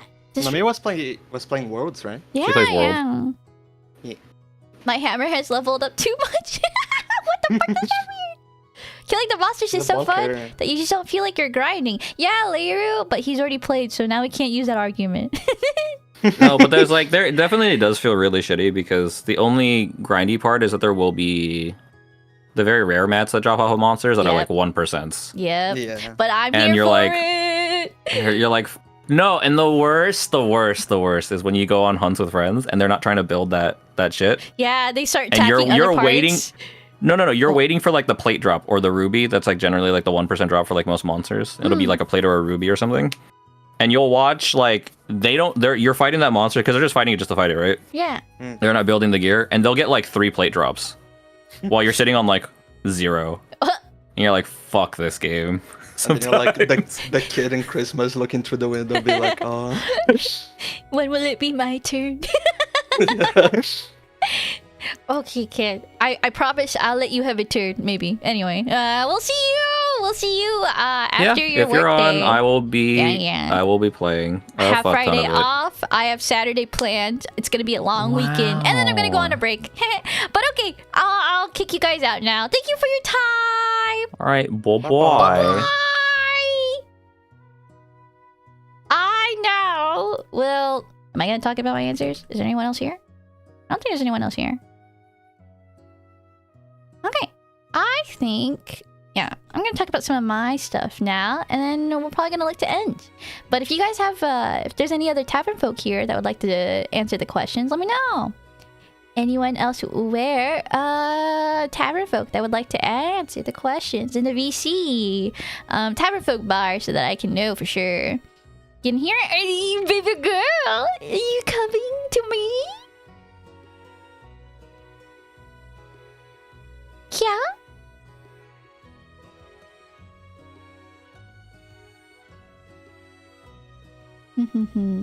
She's here! Oh my god, there's a chair! Hi! Hi. Oh my gosh, hi Nomi! Let me move you really quick. Hi. You look a little distressed. A little is an understatement. It's so funny. Hold on. This image looks so funny. I look like I'm your Shinji mode. therapist. I needed a therapist. I've never been to therapy in my life, actually. So Alright. I just I just screened it up. Took it off. Yes. This is so I- funny looking. I love it. Okay, Nomi. How you doing? Oh, I'm doing fine. I'm tired actually. I haven't eaten, but I'm actually I can't tell I haven't eaten yet. So I'm trying to be willing to expend energy until I start feeling that a little. It's like 1 p.m. for you, right? Yeah, it's 1:50. So it'll be almost 2. Mm. I'll eat right after stream though, but we have Okay. a little Shut bit up, of time Ken. left. Yeah, shut up, Ken. My love, I have 3 questions for you if you have the time. Or we can talk about whatever you like. I have time for you, but I'm also worried that you haven't eaten anything. No, so. no, no. I planned for this, but I just wanted to. You asked how I was, so. That's Fair on enough. my mind. All right, baby girl, you got any mantras? I was thinking about this earlier. I don't know if I would call it a mantra, but I always say stuff like, never take anything for granted. That's how I usually try to live my life in general. Beautiful. Work related, personal life related, like everything. I always try to remind myself that I should never take things for granted because you never know what could happen. Exactly. And I feel like living in that kind of mindset really helps bring you into the present. Like, if you're always being able to appreciate the things in front of you, you can't help but bring yourself into the present. So, I feel like that's a really down-to-earth thing about you. Know me? I love you so much. Or, I feel like it's been a while since I talked to you, actually. When was it? Like, when was the last time that we spoke? Like, only the two of us. Right? It's been a long time. It might have been the last Tavernfolk talk, but I feel like we last talked on New Year's then. I don't know. Holy but moly! we have been in DMs lately, but that's just minuscule. But not that you are. I love you, but we've just been I understand. busy. You don't have Okay. to panic. You don't have to panic. I panic on my own end because it's like, oh my god, my words aren't coming out right because I have I know what I want to say, but I feel like I think faster than my fucking mouth, so it's just like.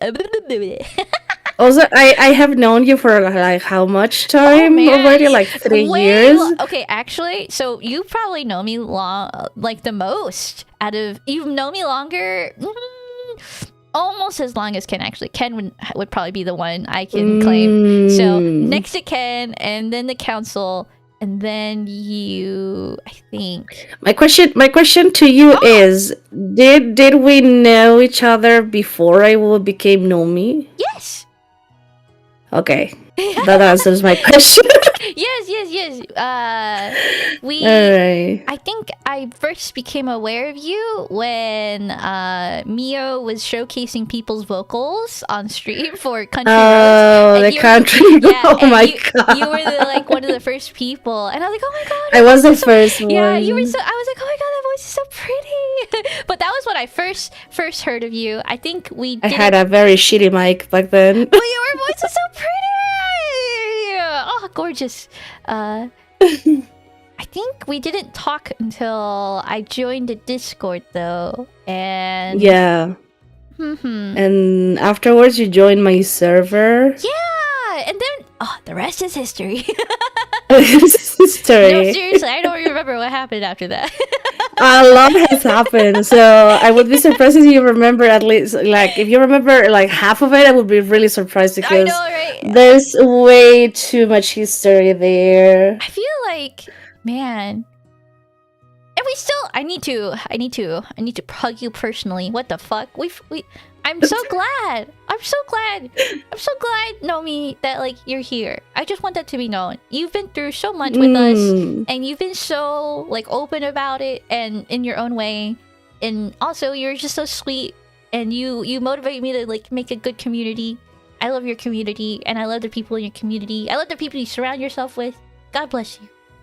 Are you trying to make me cry? No, bitch. Answer my questions. I'm joking. I love you too. I love you too. I can say a lot of things. About you and how much you've impact my life as well. I Not only let me speak, bitch. Let me speak. yes. Okay, fine.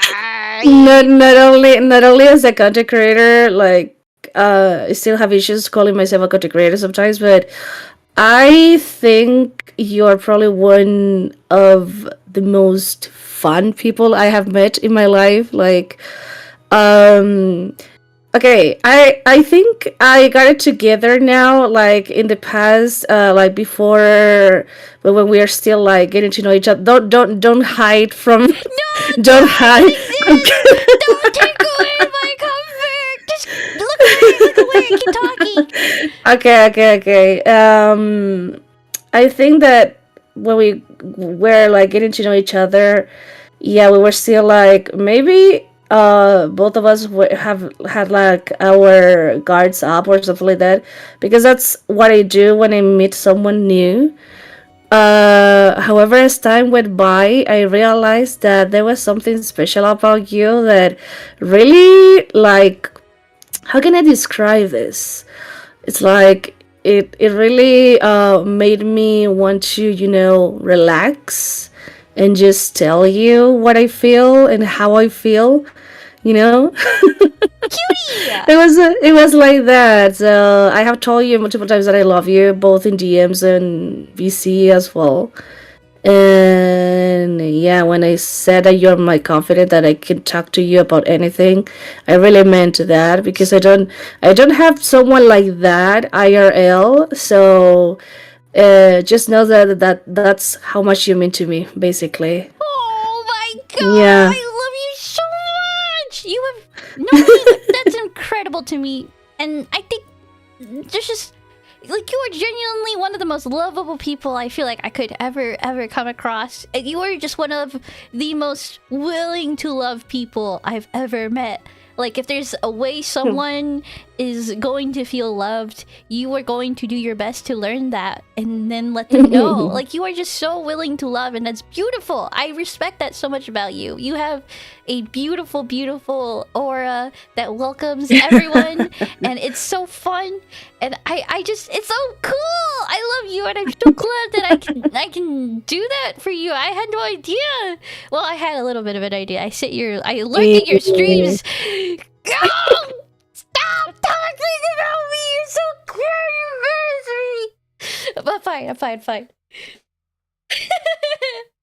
It is what it is. Just It is, accept yeah, it. it is what it is. I feel like every time I pop in, I always accidentally pop in when you mention me, and it's like, bitch, why are you talking about me?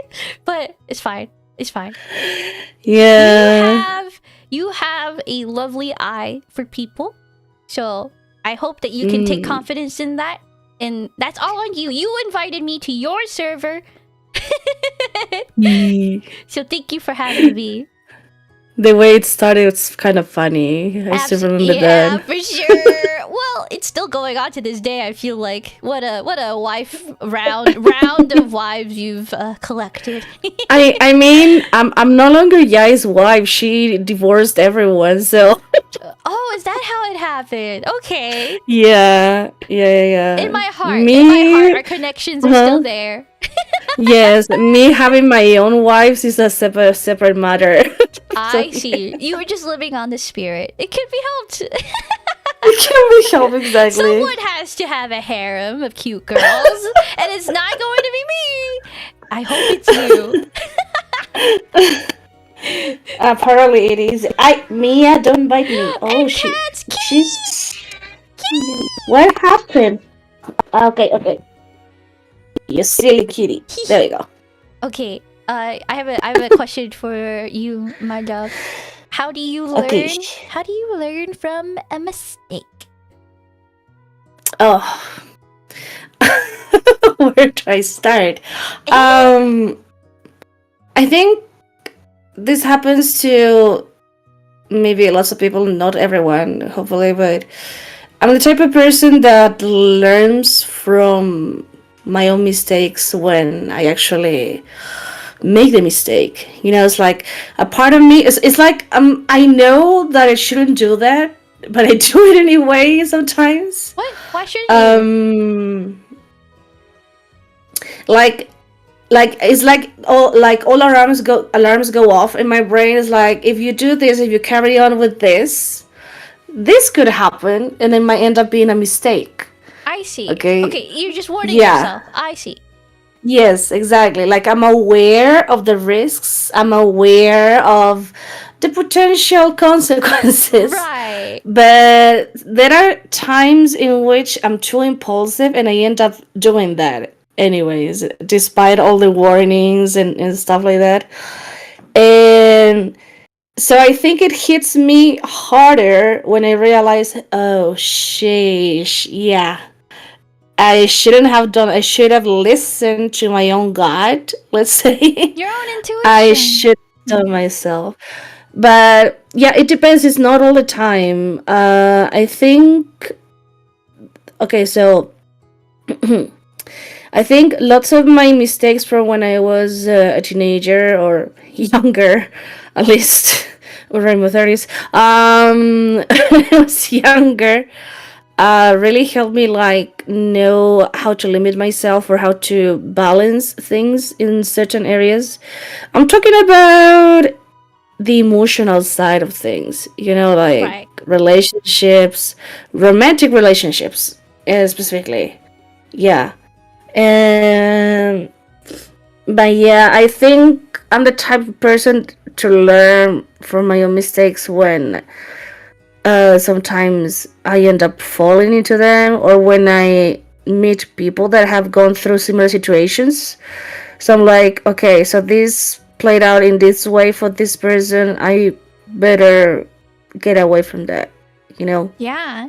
Is it easier for Yeah. you if you see a mistake done from another person versus yourself? Mm.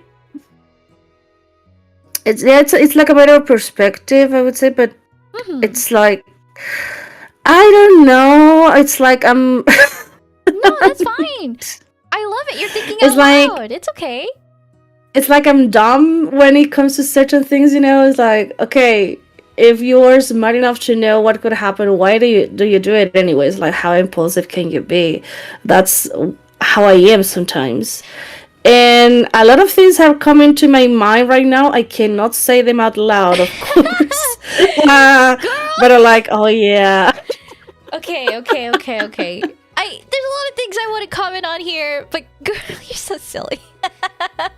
I am very But silly indeed. First of all, I think it's totally valid to say that like you're aware of problems and that it's hard to break out of them because of impulsiveness, right? Impulsiveness Mhm. is literally like you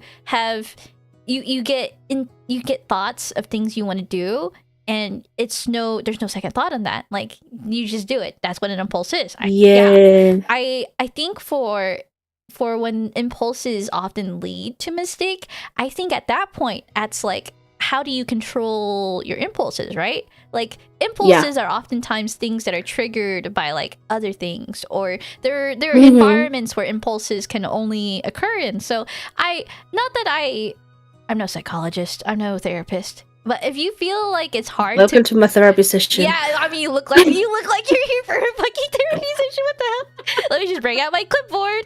I feel like you have a wonderful community mindset.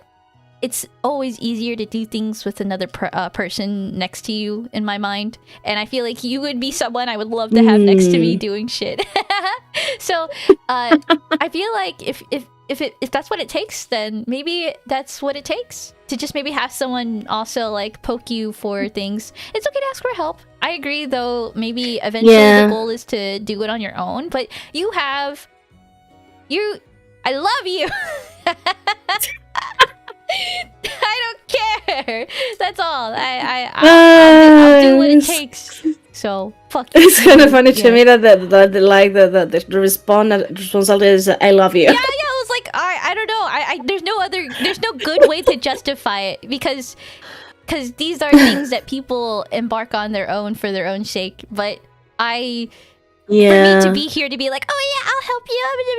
It's really irresponsible of me, but I love you.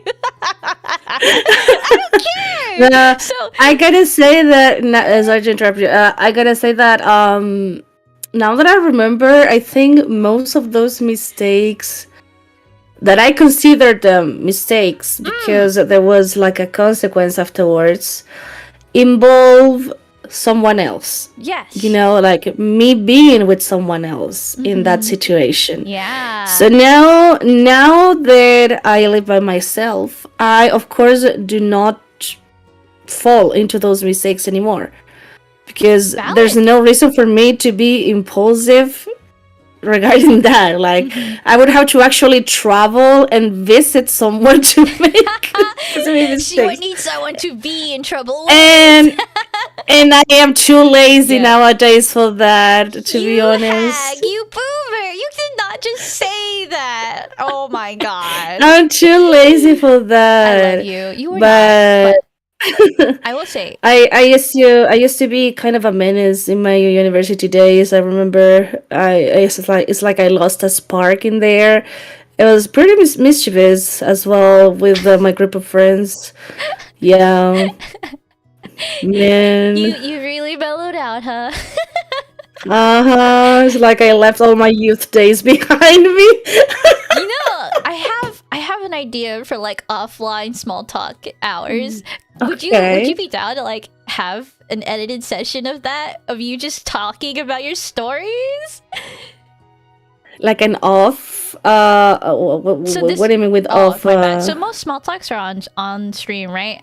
I'm trying to think of where we just get in a Discord call, but I'm recording with the intent of producing a video. So I would love to have maybe a session about your untold stories. But that's only if you are comfortable and have time, of course. I mean, it should be okay. However, if you feel like it's TOS friendly, or you can. That's the thing. Is there a way to make it TOS friendly? There should be a way to make it TOS friendly. Yes, there should be a way. This will be. Yeah. We can always talk about this offline. I'm just. March is going to be a content grind month, but without streaming. Yeah. Yeah. So small talks will still happen, but naruhodo. I'm gonna try doing some offline small talks now. And I would love to schedule a time, because I feel like as well, like this means then like, I don't know, it's really more chill. You don't have to like stream about it. I have no idea yet if there's a better appeal of having offline small talks. But, like, yeah, I mean, you can check everything before it's going live, so yeah, exactly, right? We'll see. Yeah, but if you're interested, there's an appeal to that. Yes, I want to talk about stuff. So let's try for next month if you have availability. Sorry, I brought a fucking cough. Hiccups. Hiccup. Come on, hiccup. No, I'm good now. Okay, never mind. We're good. All right, I'm going to ask your last question, and I'm gonna kick you out, baby girl. So, what are your favorite memes? I was thinking about this as well. Would it be crazy or weird if I say I don't have a favorite meme? Like, I don't actually consume that type of media. Really? Really? Like, I don't. Well, okay, but they're like, fine. They're like VTuber memes, right? That I'm sure you're aware of. Yeah. Like, they're jokes within VTuber memes. So those are also memes. What do you mean? Okay. But okay, when you say meme, I don't know. I imagine the PNG file posted on Twitter or something like that. Yeah. Well. But yeah, there's probably a lot of inside jokes that I enjoy. But I think it's mostly related to VTubers because that's the main content that I consume. That's valid. That's totally valid. Are there any particular? Because I also know there's like memes in the Seiyuverse, and you're into that. There's also like you have so many interests. I don't doubt that there is a meme somewhere in there that you're like, I fucking love that one. Mifuamokumis. There's a lot of Mifuamokumis. There are. I mean, in the Seiyu universe, I think it's just the fact that anyone over 30 is called a hag. Oh my god! Why? Yeah. I don't know, it's like you are over your 20s, it means you're already a hag. Yeah. There's a specific Seiyu let me try to remember her name, but she has voiced many famous characters in the industry. Like, do you know Mio from K-On? Yes. Yeah, the voice behind that, and also the Ria's Grammary from High School DxD. Oh, okay. And many other characters. Right. They call her, I think they call her Grandma or something like that. Or they put like a suffix to her name that means that she's old. Right. You know? Mm-hmm. Yeah. I feel like I know that word. I don't remember her name, but yes. Mm-hmm. There's also a few other memes, but when it comes to VTubers in general, I think it's mostly about clips. Like, for example, I don't know if you're aware that I'm a fan of Liz from Hollow Justice. Just mildly. Just mildly a fan of her. Bit. Yeah. So, I don't know, there's something about her relationship with Nerissa. Oh my god, yeah. No? With Enrico? And with Enrico, yes. So I really love like classical theater and Oh, yes. very like I'm a fan of of theater and all that. I was never a theater kid because it's not a thing in here where I'm from. Valid. Same actually. So I probably would have been a theater kid if I had had the chance, to be honest. Oh my gosh! Yes. Okay. I would have been one, but I didn't have the chance, of course. But because it's not a thing here. So there's a lot of inside jokes, about wifing someone and having children among them, between them. I don't know. It's a lot of stuff in there that it's a lot of missed context. Yeah. You have to watch a lot of clips for that. Never noticed? Well, shut up, Ken. Yeah, the Blood Ravens. And all of that actually made me write something You were about writing? them. Oh my Yeah, god! I wrote didn't like a very realize. short story about them. It's not public, it's in my Minecraft realm inside a library Your that we built. Minecraft. Yeah, it's in there. It's stored in there. I It's a see. secret. That is a crazy Yeah. way to hide a fanfic, but Yeah. anyone who's in that server. I mean, now I finally have access to Archive of Our Own. I don't know if you're familiar with it. Yeah. Yeah, so I finally have an account with this name. Yeah. With this name. So it means that I will, when I have the chance to start writing again, I will start, publishing my I stuff think there. it's time to get back into fanfiction, everyone. Archive. There's a lot of our material out own. there. Make an account. Sign up. Yeah, it takes a few weeks for them to authorize your account so you can actually use it. Perfect. So yeah, Better I start finally now, got guys. mine. All right. Okay, Nomi. So that's about it. Thank you so much for your time. Thank you. Thank you. I love you. I love you too. Is there anything else you'd like to promo before I kick you out then? Not for now. Okay. Not for now. But one day soon, Cause- just let us know, okay? When I get my shit together in that regard, yes. You take your time. You take your time. You know we'll wait for you. You know we're here for Yeah. you. But Thank you. yeah. Take your time and thank you. Thank you. Take care. Bye bye. Bye. Help ye. Ah. I will now. Well, I'll just quickly go over some of my own answers, and then, I didn't actually have the time to count, do the tally for the traveler points yet, so I will update the Discord tonight once I've done all the counting. I've decided to do checkpoints instead of counting every day, so like I'm trying to do it like every week, and so I have yet to do last week's. But as of right now, actually, no, I don't want to say it yet. the Sunny VIP is pretty obvious, but the Rainy might be a little unseen. So I will go on ahead and announce that later tonight. So please look forward to that, okay? Now, my own answers. So, some mantras and things I live by. I actually really, really like this idea of mantras. Because up until I learned what a mantra was, I was just kind of winging it.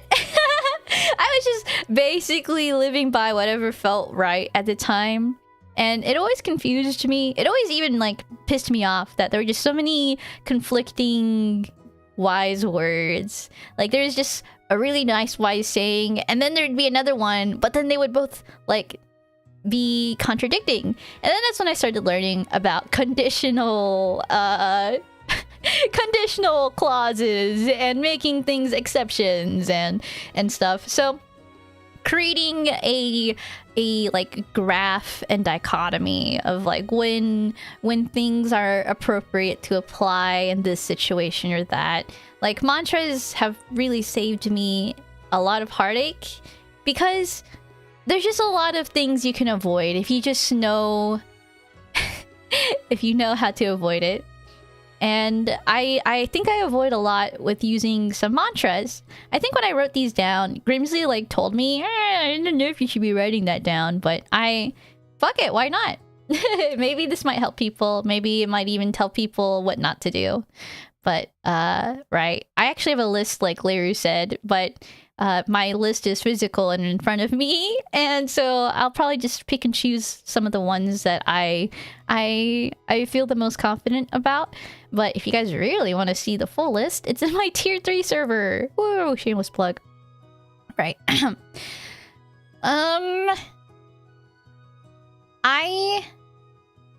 don't know if this is an actual mantra. So I just live by a bunch of things I call rules, right? So some rules I live by. One is never habitually seek reassurance for my insecurities. I think having insecurities is very human, but I think when you continuously and only feel reassured from your insecurities by external resources, it gets really dicey in your head. Like, how are you supposed to fend off the demons when there's no one else there for you? So I make it a point that if I feel like I need to be reassured, I actively avoid seeking reassurance. If it gets really, really bad and I can't do it on my own, then I actually have Grimsley, who is really, really free to give love to me. And honestly, I'm pretty loved on by everyone. I feel pretty loved on by everyone. I don't ever doubt like my place in people's lives, but I do get the brainworms sometimes, and I don't want it to be something that people ever worry about with me. So I've really made it sure in my head that like I know how to talk to myself when things get rough, and it's been wonderful. I've never really felt like alone, even when I'm alone. So it's nice. Other things that I personally live by. You think we don't worry about you anyway? I don't think you have any valid reasons now. Like, there's no valid reason to be worried about me if I genuinely and actually care about myself. So, I'm glad. I'm glad I can do this. Whether or not you guys believe it is something that I'll just need to keep doing. I never need a valid worry. I don't care. It's less on me. I don't feel like a burden on you guys if I know I'm taking care of myself. You guys can worry about me, that's on you, but I don't feel like there's any valid reason to worry about me if I can take care of myself, you know? That's all. There's nothing, that's not that deep. I'm glad you guys care about me. Anyway, oh yeah. Streaming has changed this, but I have never truly stepped out of this until I started streaming. Okay. My own personal journey of self-confidence has has its ups and downs, but I had developed the mentality of avoid asserting my own opinion unless asked, because most of the time no one is that interested as much as sharing their own opinion. And I feel like this might come off really cold. It might even be like, I don't know, I just feel like it's a truth that at face value people just can't help but want to share things, and that always will at face value come before wanting to hear someone else's thing. And this is just in my own personal experience, but I know that it's not something that I feel, or is not something I feel like is valid, because I've always learned the most when I hold back my opinion. Does that make sense? It's not that I don't want my opinion to be known, but I feel like you learn about people more if you don't say what you think immediately or feel immediately. I think it's easy to have people subconsciously cater themselves to their social peers. And that's just because we all have a inherent desire to be liked. But I don't want people to do that. And not that I can control that of people, but for me, it helps, I think, people feel more themselves if I give them the space to give themselves there in the first place. And I feel like if I assert my opinion, it instantly kind of shapes how people want to be perceived. And I think this goes for me too. If I hear what other people say, like, oh, I hate the color green, I'm less likely to share that green is my favorite color. And it can't be helped because I just want to be liked sometimes. But if I don't think about it, if I cease all thoughts about what I care about, I will still say I like green at the very least. So, I don't want to assert, but I at least want to become very familiar with what my own opinions are before I assert my own opinions. I don't assert opinions that I don't feel very strongly about. Because even if they're wrong, I at least want to know that, like, I believe it.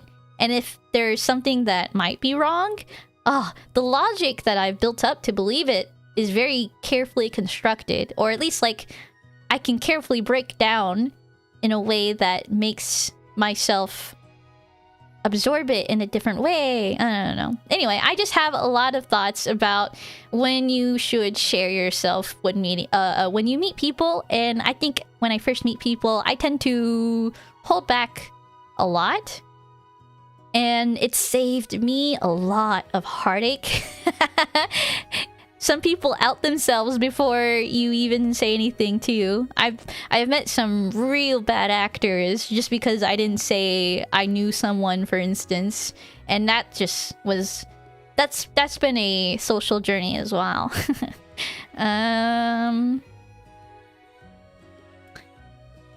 yeah, always treat how others. I love hearing Larry and Ken talk about this. Always treat others how you wish to be treated. This is something I very much believe in as well, but it's always at a level that I want to be treated in a way that it's not just in any special way, but like I want to be allowed to be me, and even if that means that you might disagree with me, I want you to be allowed to also like voice your disagreements, and I want us to have like an opportunity to grow together, even if that means that like it'll have a hard conversation. So my treat others with how you wish to be treated oftentimes comes off as really like confrontational and aggressive, but it's always with like the belief that we have a future. So if you see that that for me, that's what it means. That's all. People will badmouth each other with you until they find out you know them. It's such a sad thing, but it happens. Yes, exactly. So it's not just for my own sake, but I also think it's just a safe thing to do socially. Like socially, if you don't share your opinion, people are just really, because they don't care or they don't have that frame of reference of like what they think you would like, then they're just going to act more on their own. And that's just more of probably how you would accept, or that's probably more true to how you would see them than if they knew more about you. I see this a lot when I'm in the workspace. When people ask me about things I do after work, like, to me, before I cared about my coworkers, it always felt like the more they knew about me, the more they would try to bring it up as, like, I don't know. In a work environment, it should not be expected to be friends with everyone. But whenever invitations to be friendly are extended, I always get a little self-conscious, especially when it's in a very unnatural way. Like, say it's someone who is higher up than me and they're trying to become friends with someone at a lower work level. Like, in my head, it's like, you have no reason to care about what my family is doing. Like, you genuinely have no reason. You're not my manager. You don't, like, we're probably not going to talk after this. And in that situation, it's like, I don't know, they're trying to probably make small talk, but in my head, I feel like it's probably better to avoid sharing that kind of information with someone like that. Yeah. That's just really a really specific situation, though, that I just, pulled out. Anyway, oh yeah, another thing, another mantra or rule I live by: when possible, replace sorries with thank yous. I have a terrible, terrible habit of saying sorry, and it's gotten better. It's still pretty bad, but it's gotten so much better. Even if I didn't believe it at first, anytime I felt like saying sorry, I really, really manually shifted the words in my head to say thank you for something. Someone said a joke once, or this is a funny... Someone made a meme once, or like, when possible, replace sorry for thank you, and then it's like a murderer saying sorry. Like, oh, thank you, thank you for murdering your family. Instead of saying sorry, like, thank you. God, I fucking hate that meme. I think about it every time I, call back to this, because I think about this often, actually. It's like this pull. You're welcome. Stop, you said it right, but I said it wrong, and that's stupid. Anyway, I feel like I have this terrible self-critical mindset from my days of pursuing academic greatness, and it came at the cost of a lot of self-dignity, because I was always compared to by myself. I compared myself to all of my very intelligent and academically successful friends, and it was also a comparison to, like, other figures in my life that were just really, really put on a pedestal. And also, I mentioned earlier about how I was talking about feeling all sorts of fucked up about being two-faced or whatever with my farmer's market customers. So just mentally, I felt really low about being a person. And as a kid, I didn't know how to explain it to people. And it always came out with sorries. Like I said sorry for a lot of things, but I think most of all I was just probably saying sorry for being alive or some shit. But it was just a really, really embedded line in my head that I feel like even if I didn't mean it, I still said it. So eventually it just doesn't mean anything if you say it so much. So I've been actively trying to hold back on many times, and I'm really happy to say that it's cut down by a shit ton, like an incredible amount. I still say it a lot, and it's just by a habit at that time, but I'm sure you hear it in my language too, that I have so many thank yous. That's so sad. No, it's not. Well, I mean, it is sad, it is, but it's just also something that, like, I went through. It couldn't be helped, and now I'm here. I'm very much here now. Oh yeah, so right after this, I say freely express my love for people and things. This is something I definitely live by, and it's for the sake of if I ever were to, like, fuck it, I don't know, anything could happen. I don't want anyone to ever doubt my feelings for them, I guess. She turned that shit around. Yeah, I really did. Oh my god. Oh. I have some journal entries. I've been journaling all my life, And I read some journal entries from back then, and it's so sad, like the thoughts I had. But I'm no longer in that space. Everything that I went through has actually been more or less resolved and accounted for, and the closures that I've achieved with many of the situations I might still be working towards, but quite genuinely, like, I really do mean it. Like, if I were to die tomorrow, I wouldn't have many regrets. So I'm really happy with how I've been living. Yeah, so I think it's enough of my mantras. I do have a lot, but yeah. maybe you can guess some of them the more we talk. The second thing I wanted to talk about... Sorry! Oh my gosh! I went through so much talking about this. I didn't mean to make that any darker than... I don't know. I was just talking out loud, so... how do I learn from a mistake?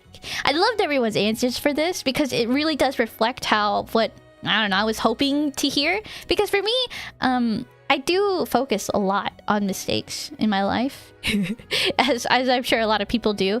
But having such a self-critical mindset, learning from my mistakes were actually probably worse than for my mindset. Trying to learn from my mistakes were just ways to immunify my self-critical thinking, and it just created a terrible negative mindset for me. So I really had to battle myself on, like, what is actually a mistake and how do I move on from it, because whatever I'm doing right now only brings me further down. Even if I don't make the mistakes again, I don't feel good about it. So there's just so much I have learned about mistakes. Thank you! Sachi! Cobalt, thank you for checking in! And, thank you for the hydrated stretch. Ugh. So, when I ask this question, I feel like I'm able to kind of relate to people in how they've related to their mistakes in this way. Because I feel like not that I've been through the worst, but as I've said, like, it's been quite rough, and knowing how far I've come from how I viewed my mistakes and how I view my mistakes now, I'm like really confident. I have a good grasp on how to view mistakes now, at the very least, or conflict resolution. I don't think there's many things I can't move on from, so long as I try. And knowing that there's a goal for me. Oh goodness! Mega Flower, thank you for the follow. Welcome to the Crossroads. Let me backtrack a bit. When I make a mistake, it's like a mix of what Ken said. It's really easy to itemize the things that led up to a mistake if you deeply reflect, and the things that led up to a mistake, if avoided, really do make outstanding results. But what you identify and how to identify and how to make it a habit to, like, avoid a mistake that you might habitually, produce, it's like fighting yourself. You're fighting yourself when you're trying to do that.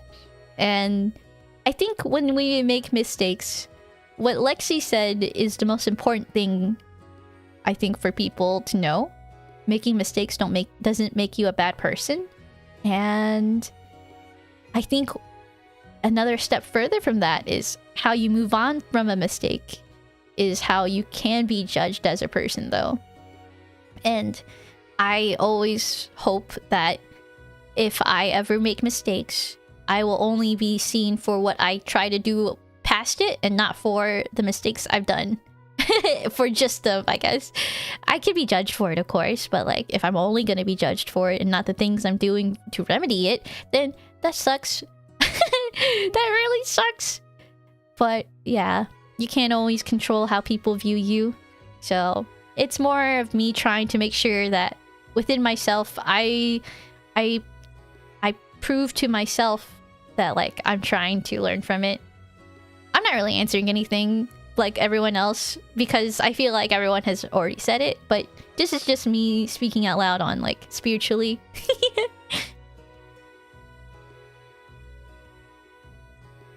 Okay. Let me get to my last one, which are one of my favorite memes. I actually didn't think about this.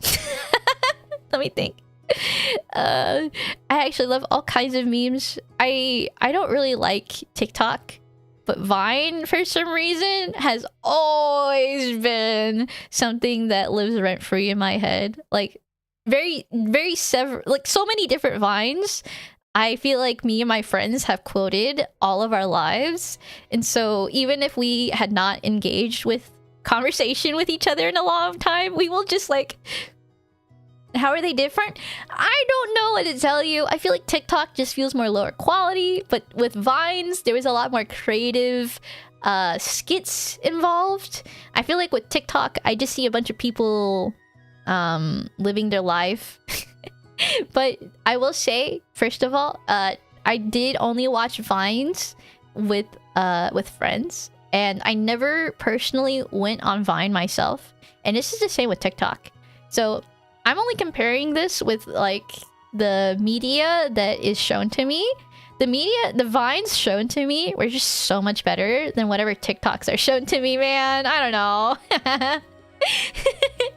Like with Vines and stuff, I would see people doing backflips and really cool human feats, parkour shit.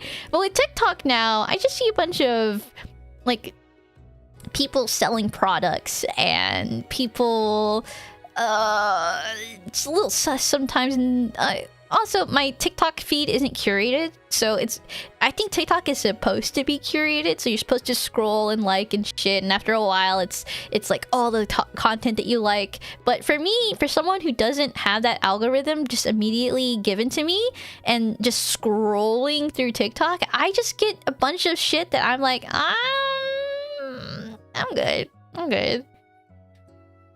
But the thirst traps and propaganda, how can you say Vine is any better? Vine didn't have the time to develop thirst traps and propaganda. It died too short before its time. I feel like Vine could have eventually grew to be something much like TikTok today. Or maybe TikTok is just where Vine would have been. Who knows? But my time with Vine was a lot more beloved than my time with TikTok now. Especially also, with VTubers not very well received on TikTok, it's also a little bit iffy on there for me. Vine could have been good, is what you're saying. I don't know about that. I feel like if I were on Vine, I would have been better received than on TikTok. Oh, hell yeah.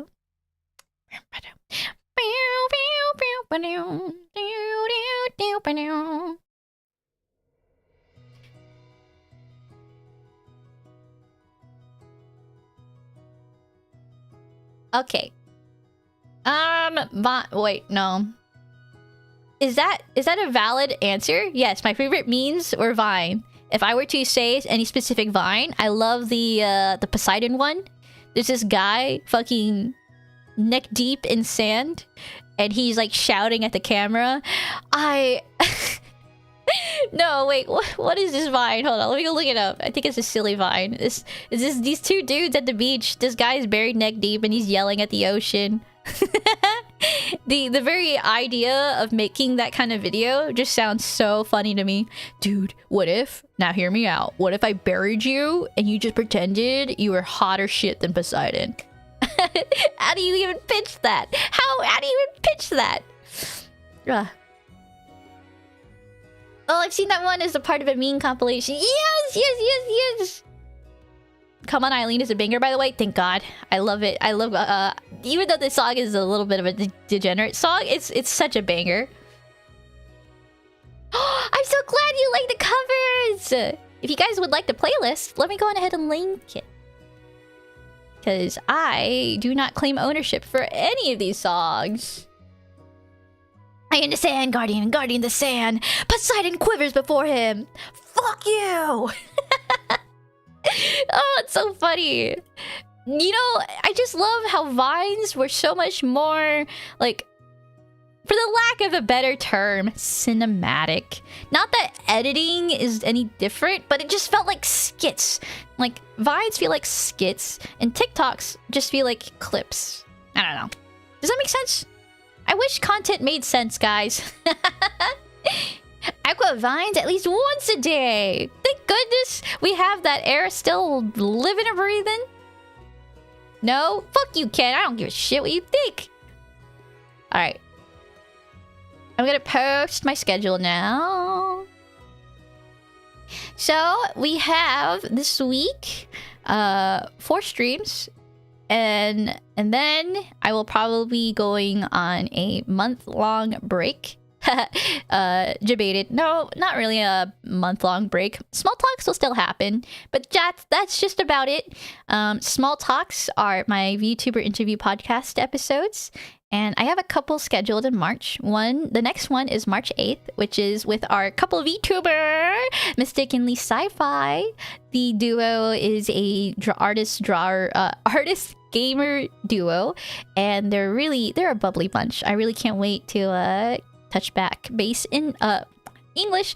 I can't wait to touch base with them again. We also have, what is it? Oh yeah, Monster Hunter Wilds. Monster Hunter Wilds is coming up, and I loved Worlds. Back when I played it in university, I played the shit out of it with my brothers, so it was super fun. And I really hope to, I don't know, get some of that wonder again. I remember getting so obsessed playing on my dinky little gamer laptop, and Hunting Horn was like such a needed class because it's the only class that gives buffs. So yeah. So we have Friday and Saturday dedicated to that. But Friday is also our continuation of Toradora. We have episode 5 and 6 to watch. And so far, it's been a really fun watch along with the homies. And we've been watching with Grimsley too. Grimsley couldn't watch the last episode. We watched it later that night, so he's caught up. But I love watching anime with friends. Toradora is goated. It really is. If there's a streamer I think would go great in your podcast, I mean, I might already have someone as a guest that you might like, so we might have to touch base on that later. I'm gonna post a month-long schedule later, maybe tomorrow, because there's gonna be no other streams besides Small Talks, and I just need to confirm a couple more March dates, and then we'll have all of the Small Talks. I thought break too, but there was just too many people I wanted to interview, so no other streams besides interviews. Besides that, there's gonna be no karaoke's, nothing, not even on my side channel. You guys won't see anything from me besides Small Talks. Okay, and maybe shorts. No, you don't know! There's no way! Hi DB, welcome! Nice to see you! If you say so. I know you guys might think this, but it's really, I have plans. I have plans for other kinds of content. So to do that, we need to do a lot of studying. But while I'm gone, there's going to be weekly shorts still. We're gonna resume with our short schedule. Discord will continue its watch long, so quite literally, just streams will be gone for March. It might extend into April depending on how lazy I am. We'll see. Maybe shorts, maybe a girl. Stop! No! I swear I'm not gonna stream. Okay, hold on. There is going to be the Tavernfolk Talk next month. I'm gonna tell you right now, it's gonna be on the 30th. Tavernfolk Talks will be on the last Sunday of every month. So next 30th, March 30th, I'll see you then. That should be the next non-small talk stream, okay? Taking a break when you need it is important. I agree! That's why I will take it now. Are we gonna survive singing March this year? I've already made a pact with myself. I only do it as much as I can until I can't anymore, as I've done it for the past 3 years. And honestly, if I set that expectation for myself, it's just a lot more enjoyable. Oh, I can't wait to do singing March with you guys this year. I already chose some of the songs, and I have someone who has already given me a song to learn. So I will, yeah, I'm really excited for that. I'm gonna try for more than 3 days. Let's go! I believe in you! And if not, next year, buddy. Maybe we can even do it together. but March break, it's just a stream. I'm just on a streaming break. Because streaming does take a lot of my time. If I didn't stream, I would easily have 4 to 5 hours of my time to do other things. And that's actually incredibly useful. So if I dedicate a whole month to that, to other things, you guys will be very, very impressed. Hopefully, with my productivity. If not, then we'll be just happy that I did actually find some rest, and maybe I was playing Monster Hunter Wilds the whole month. We'll see. It's crazy how much time streaming eats up. I know! And it's all just for things that I feel like just blip by. But I feel like if I were drawing for 4 or 5 hours straight, it would feel like that. If I'm streaming 4 to 5 hours, just fucking fly by. And I'm like, holy shit, my life. What happened? Ooh. I'm gonna pin this. Alright. I think with that, I posted my schedule. I'll update you guys on the rainy team VIP and sunny team VIPs tonight after I do all the counting. Once that has been done, I will contact the VIPs of each team, and we will create the next. Oh yeah, that's what I'll do next month as well. I will create the what do you call it? The new little accessories. I don't know what Bergie might want, but I think Bergie said that he was willing to give out his VIP privilege to someone else. But I'll ask him, and if that's the case, then I'll probably reach out to the Discord and well, actually I'll just probably go to the second highest sunny VIP then. A lot of things to consider. My bad. I will update that in due time. So, let me go on ahead and wrap up for today. Whoa! Tavernfolk Talks 4! Thank you guys for all your time. I hope the questions were interesting and that next month will be even better. Next month I'll try to include the Google form for folks that can't do Google, Discord or the voice chat. Thanks for the stream and thanks again for having me. Thank you for coming by. Oh, especially since like you're a little new to the community. Oh, it's a little brave of you to just hopped onto a stream out of nowhere. Cool dad, cool person. Stay cool. Okay, here are your raid messages, folks. The first one is if you are a traveler, and the second one is if you are a tavern folk. Make sure you use the right ones. Otsu Vespy, Otsu 64. Thank you for stopping by. My offline small talks also extend to you, sir. I would be so happy to just like talk to you for like an hour, or yap, hear you yap for an hour. Okay. Now I will give you guys over to. Oh my god! What the hell? Tato's on? Holy shit! All right, guys. There is one of my oldest streaming friends. She streams off of her iPad, so this might overwhelm her a little, but let's give her a lot of love. I think she's been having a little tough time lately, so maybe something cool to brighten up her day. Council Gamer, let's